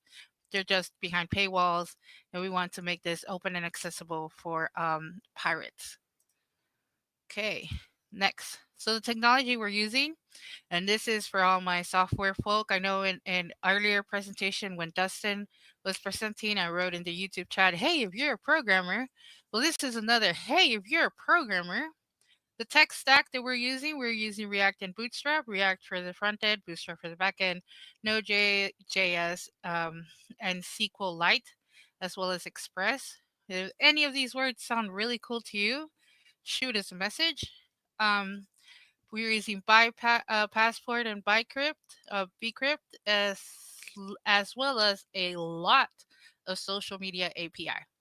So in the way that it works, you will type in the message that you want in our software, and then it'll talk to the software in the back end of, let's say, X, Twitter, Instagram, MySpace, etc. Current issues. So right now we're really working on not keeping those passwords and tokens in plain text and SQL. So a SQL database will keep things in characters of A, B, C, D. So trying to get the tokens, trying to re-authenticate, trying to have the tokens not stay the same is an encryption problem, and we need you, cybersecurity gurus, to join us, please. I am not a cybersecurity guru. Dustin, just give me one more second. Okay. We still need a development to get to MVP. we still need a lot of development to get to most viable products. So that was the this top portion, minimum viable product of what we need to do. The current development current development is also working on a lot of other stuff. Now, I ran through that super fast. But do you have questions? Now, I know Dustin, you raised your hand first. Dustin, how can I help you? Oh, I was gonna bring up the way I was looking at with Polari, and I've also dealt with this in different work situations, and I know it works. You could just use Keycloak to do all of that, and that way you don't have to know super deep stuff to be able to use it. Keycloak is completely open source. You can just kind of like, it takes a little bit of work to like integrate it into React, but outside of that, it's a lot less work than trying to learn all of that stuff on your own. It's much Oh, lower. so it already connects or it already speaks React. So wow, that's wonderful. Yeah. Um, can you spell that for me so I can look it up or put it Key. in? Yeah, Oh yeah. key cloak. Got it. Okay. Any other questions, suggestions, comments? I just want to reiterate that this work is Lucy Maber of the UK Pirate Party that is working on this 99.999% of the time. Um, it's not yet integrated neither in the Pirate Parties International AI Working Group nor in the Pirate International social media group, which is also, two groups that PPI is working on, which you don't have to be a member of any PPI party to work in these working groups. You can always just join in as a volunteer. I did ask that question from PPI before this presentation. Yes. Any more questions, comments? I know Joe has. Oh, yes, Mickey. I just posted a link in the chat.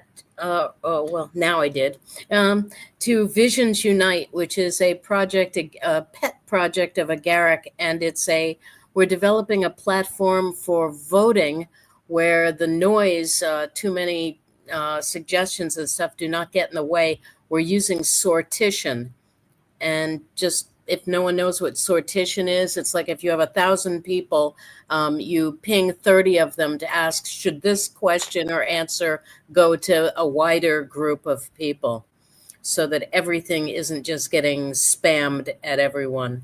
We're taking our time developing it, but we're welcoming developers and non-developers to come and try it out and comment on it. So I posted a link to the site there. If you want to get in touch with me, I can send you a link to our development site also. I'll put my address in the chat. Wonderful. And that's in the Jitsi chat. And if you just give us a few minutes, well, I'll also put it in the Discord chat and in Great. the YouTube chats, the YouTube moderator. Joe, is that a question? Thanks. Yeah, thank you so much, Mickey. I've been copying. Oh, okay. Yeah, Joe's got the. Now we're both muted. Now both Drew and Joe are muted. I'll unmute. I unmuted. I'm not sure what's going on. No, Joe. Now Joe's just messing with you. Yeah, no. Oh, okay. Perfect. I've been copying and pasting stuff into the YouTube chat for our wider audience. Wonderful. Yeah. Where And did I chat. leave my screen with the YouTube chat? And where Yeah. did you find that chat? I'll also post this presentation in the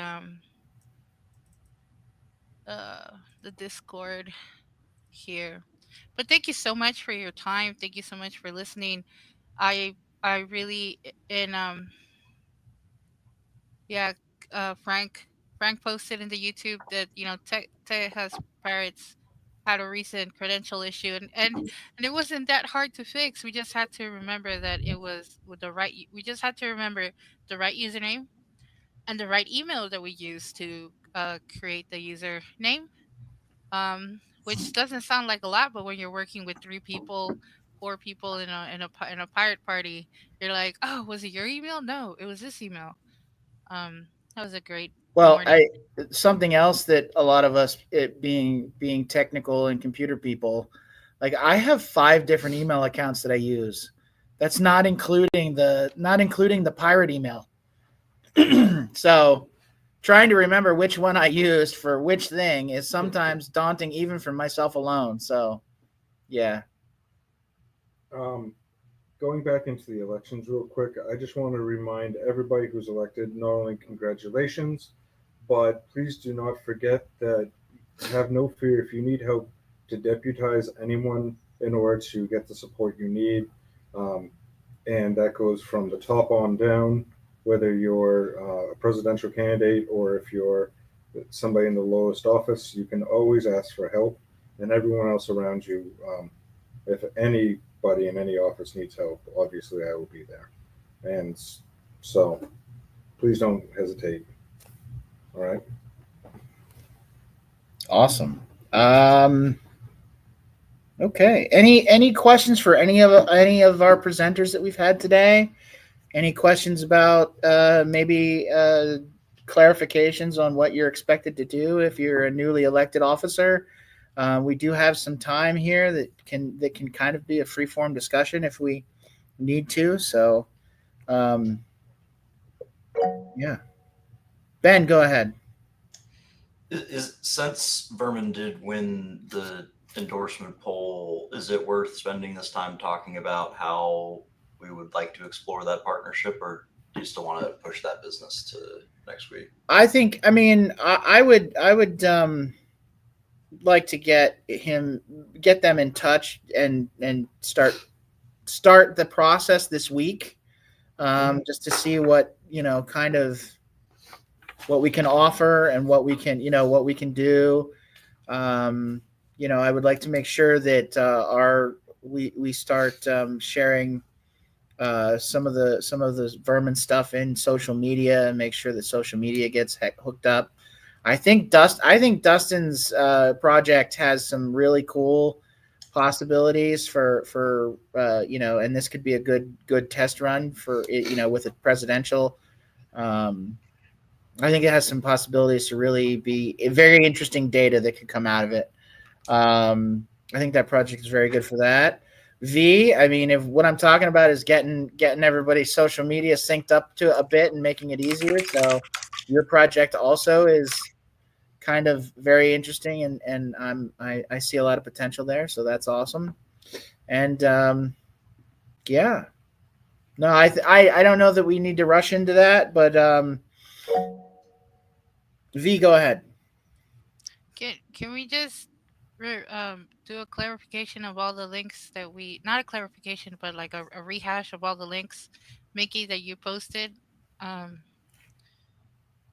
just for those who are coming in. I know it's 3:00. It's the afternoon bewitching hour. Well, 4:00 in the East Coast. Before we do that, let me refresh the screen. Okay, Joe's All going to refresh the stream for us.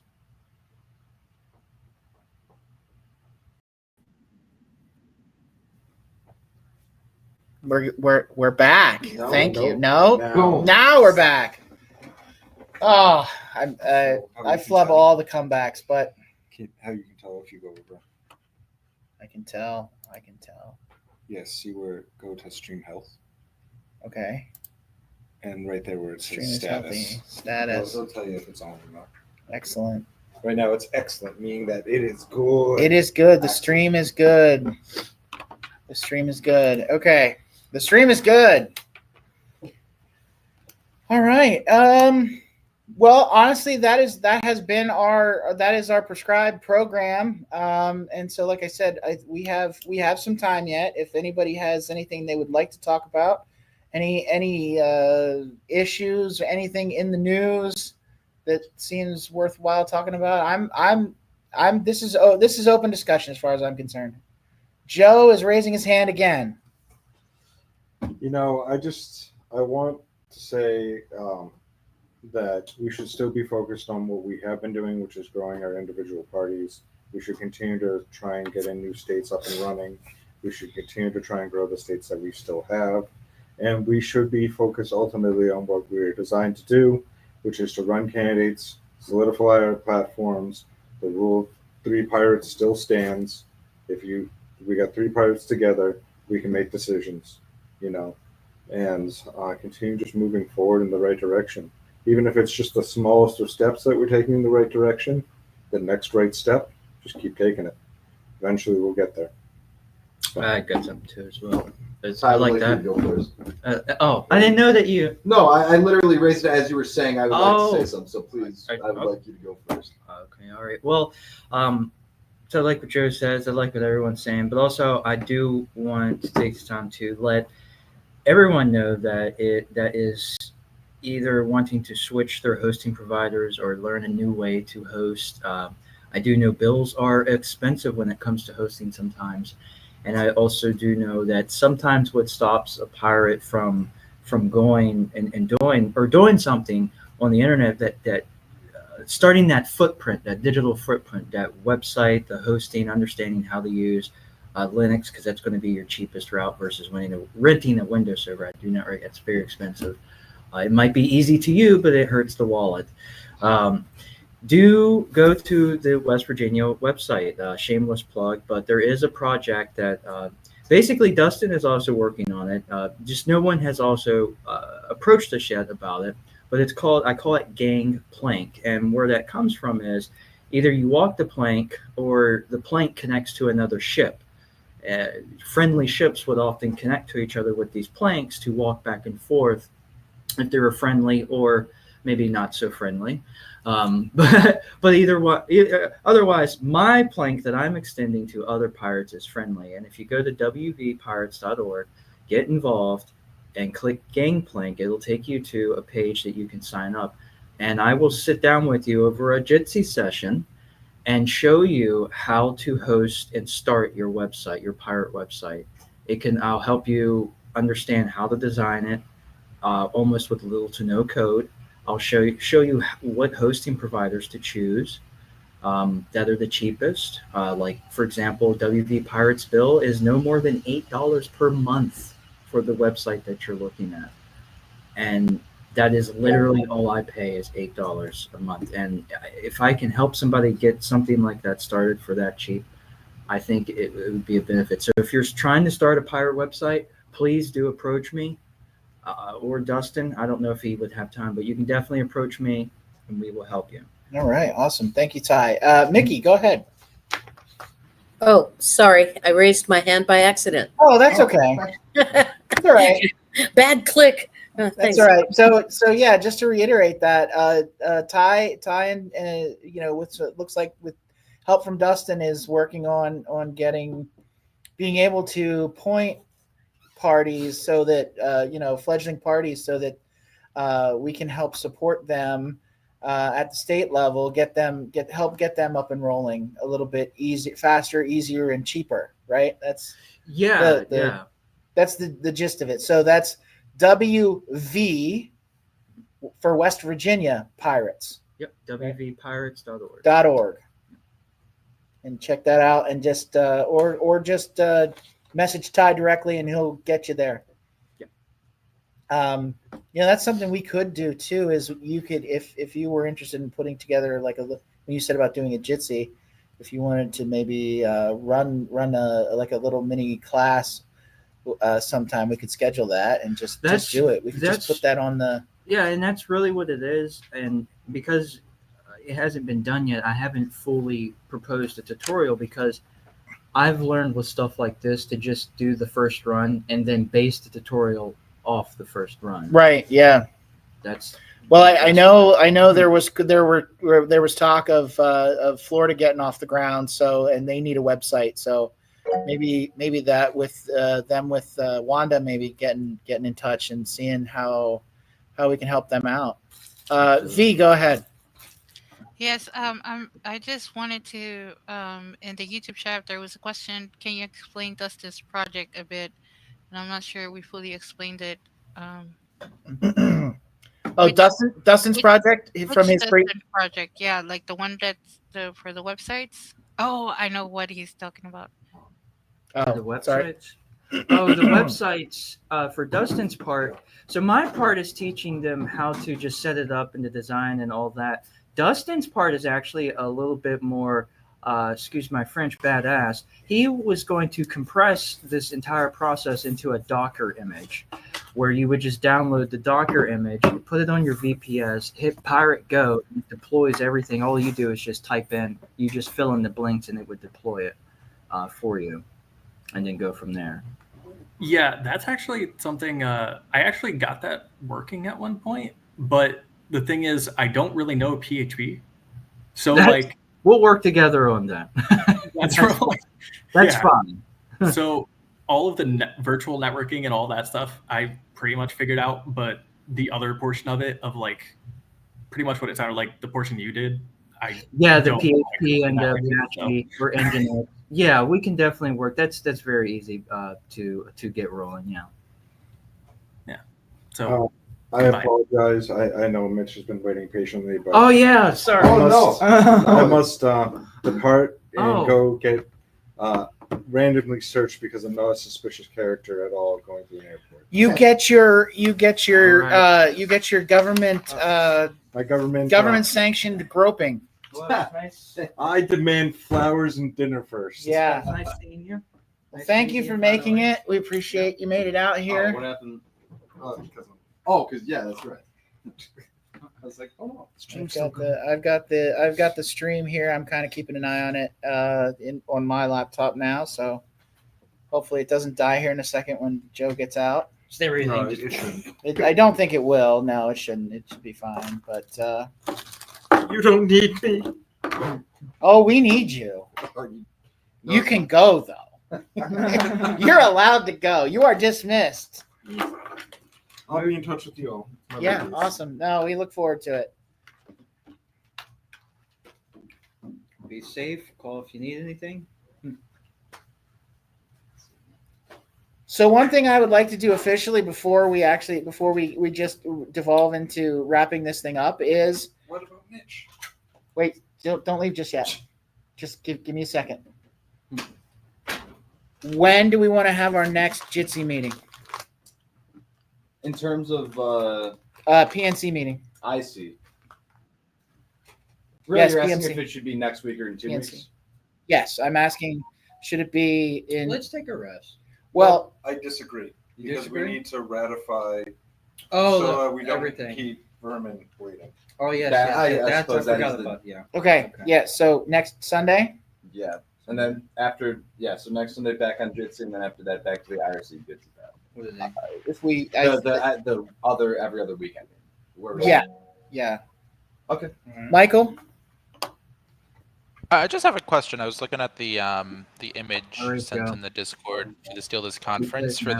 the results. Did y'all use the Shoals like thing with the tables and like comparing the two? Like, I think that was that an image of the raw data. I don't know what was put up there. was that just the raw data? I think that might have been just the raw data. I see numbers under names, and I'm not sure if that was. I want to Show double the check. I Excel want to be certain. Like you use like the spreadsheet and whatnot. Just want to like confirm. Well, I wasn't really in on the calculations, so. We made sure to do such. It was Okay. I'm just making sure. and like I Cool. said, we're gonna upload it. If It's there already is a- up. Yeah. Oh, it's already uploaded. Yeah. Perfect. If you Oh. happen to see any discrepancies, don't hesitate to reach out. But we had 3 people check them out, and we think that everything was. We followed the 3 pirate rules. Well, most of it looks fairly decisive, anyways, because most of it was just by first place votes, It, right? it really was. When I tell you that this was one of the more decisive elections, I really do mean that. Which, again, shows the confidence that everyone has on the board. I think that this is one of the strongest boards I've seen since I've been here, and I've been here for a couple of years now. I just want to say congratulations to everybody. Thank you. As strange as it's going to sound, thank you for kicking the Illinois boys off, because that gives us the opportunity to grow the state party. So we're going to be using that opportunity absolutely to make sure that the Illinois and Chicagoland pirate parties are as strong as Massachusetts if we can get it there. So Yeah.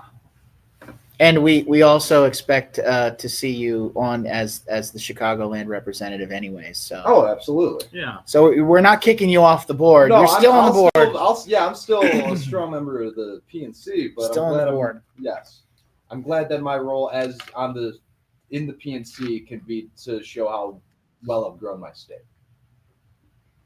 Right. Awesome. Okay.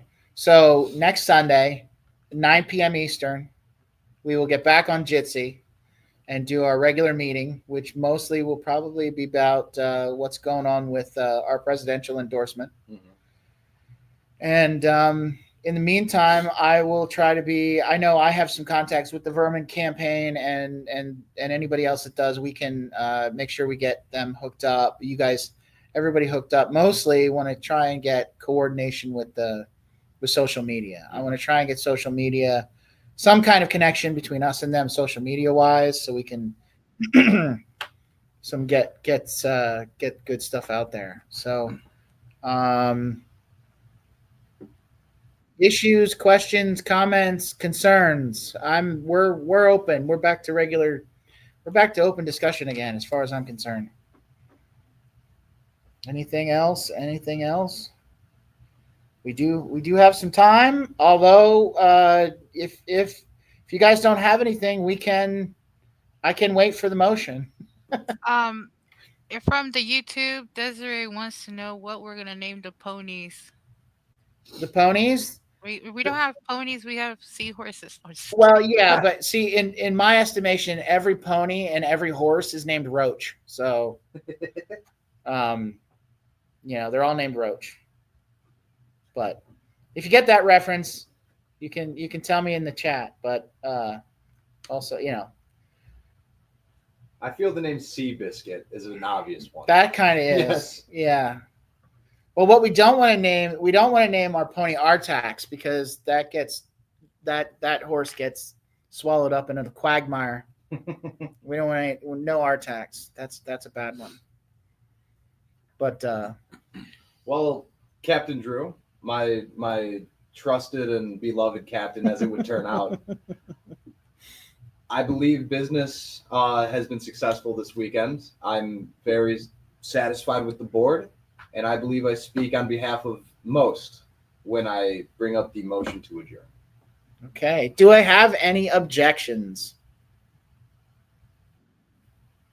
I'll second the motion.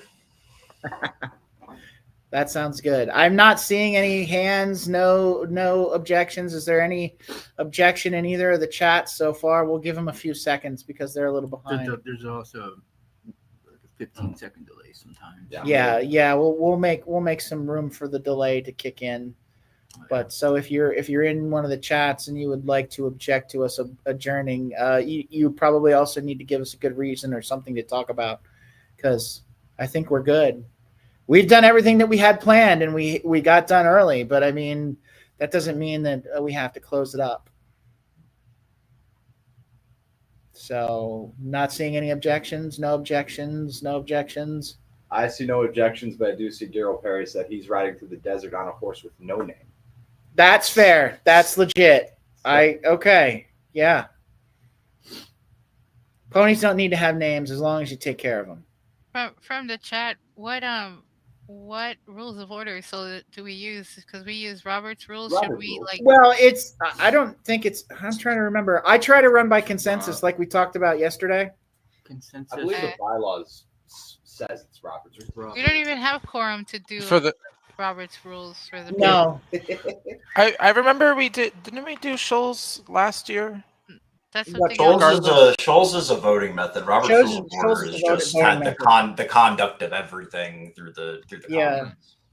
I am not a fan of Robert's Rules. That's why I like to do consensus. And if I'm not hearing any objection, we usually run by consensus for the most part. Sometimes we do formal procedures when it comes to motions and voting when we need to do that. But for the most part, it respects the goal of Robert's Rules of Order, but also lets us be a little more freeform. And officially, I think we're supposed to follow Roberts. But I'd be I think we really only follow it when things start to derail. I would like to probably formally change that and make it switch it to consensus. Switch it to consensus, but that's a different discussion.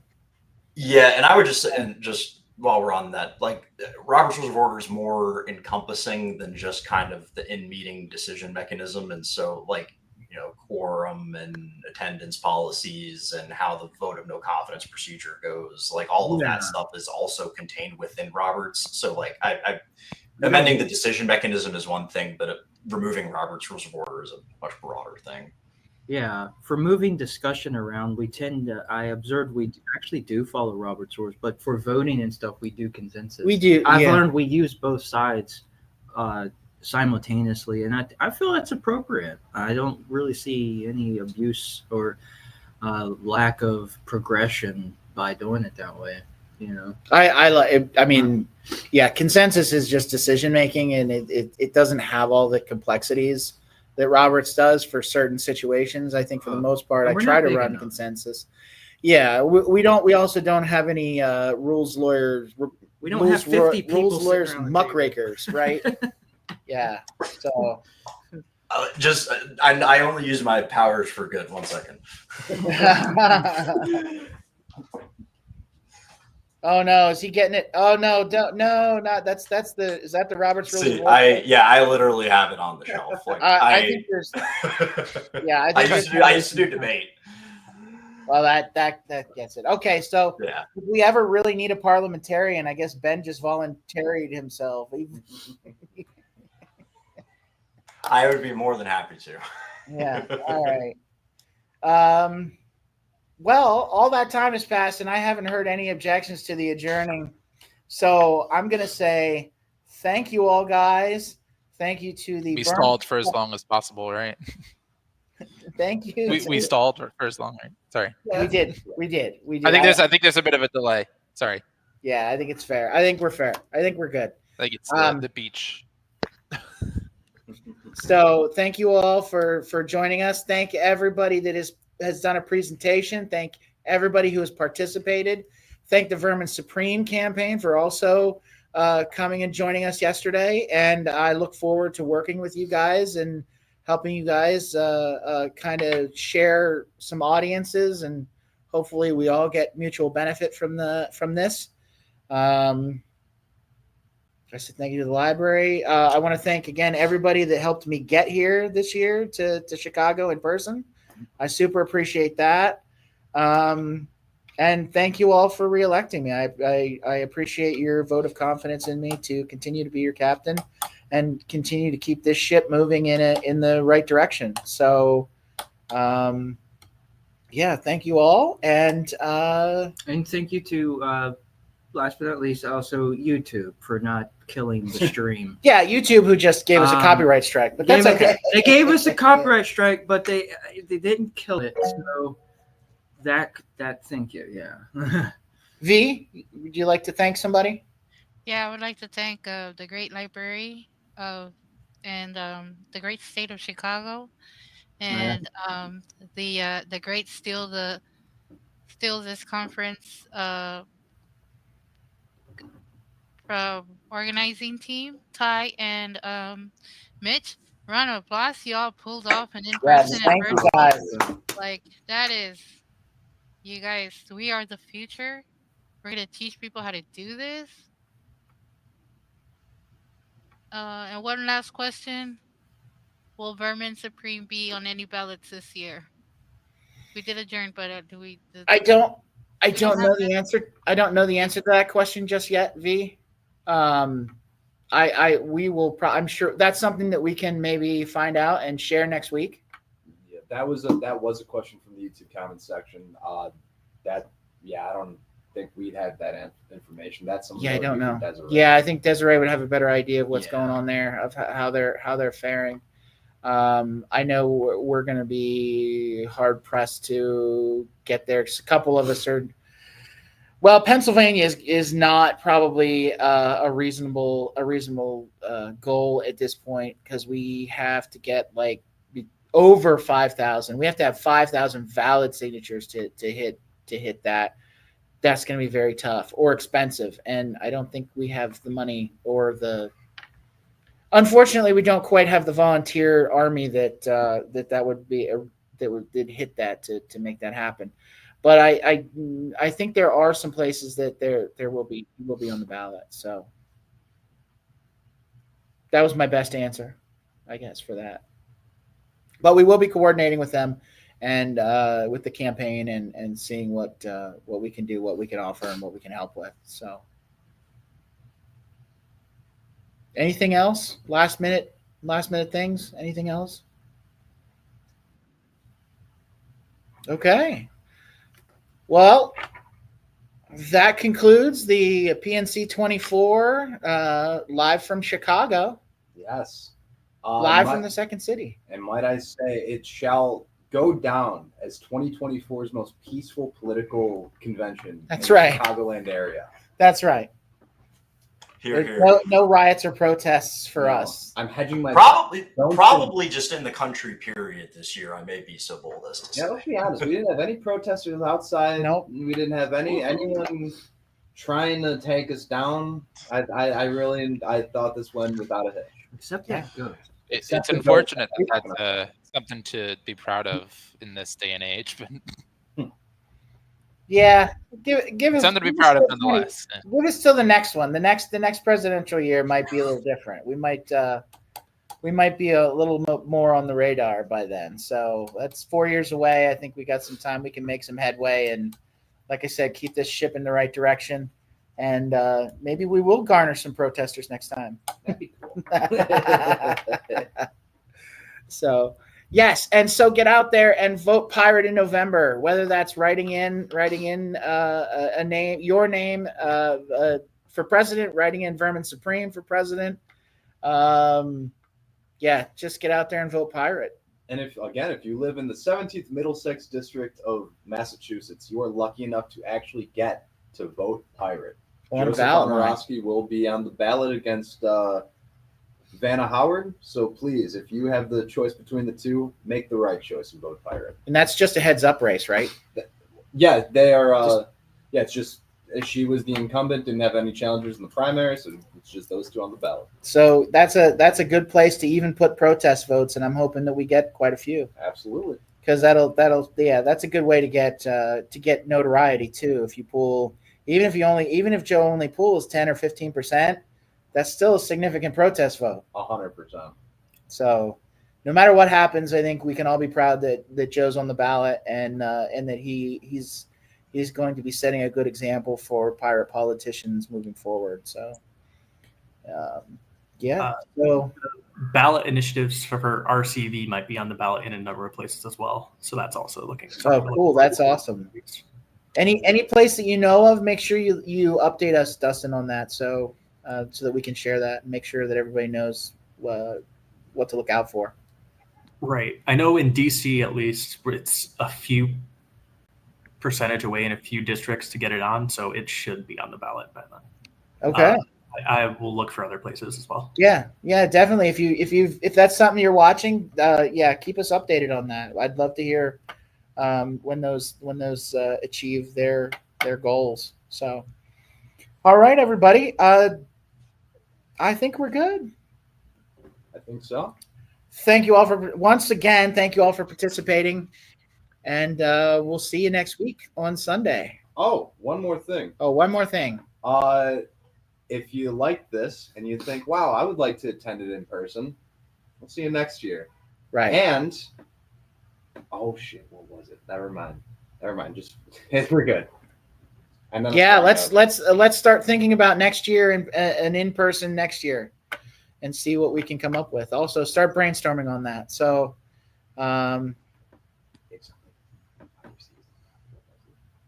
oh right, yeah, that's it. Yeah, we'll close it with this. If purchasing isn't ownership, piracy isn't theft.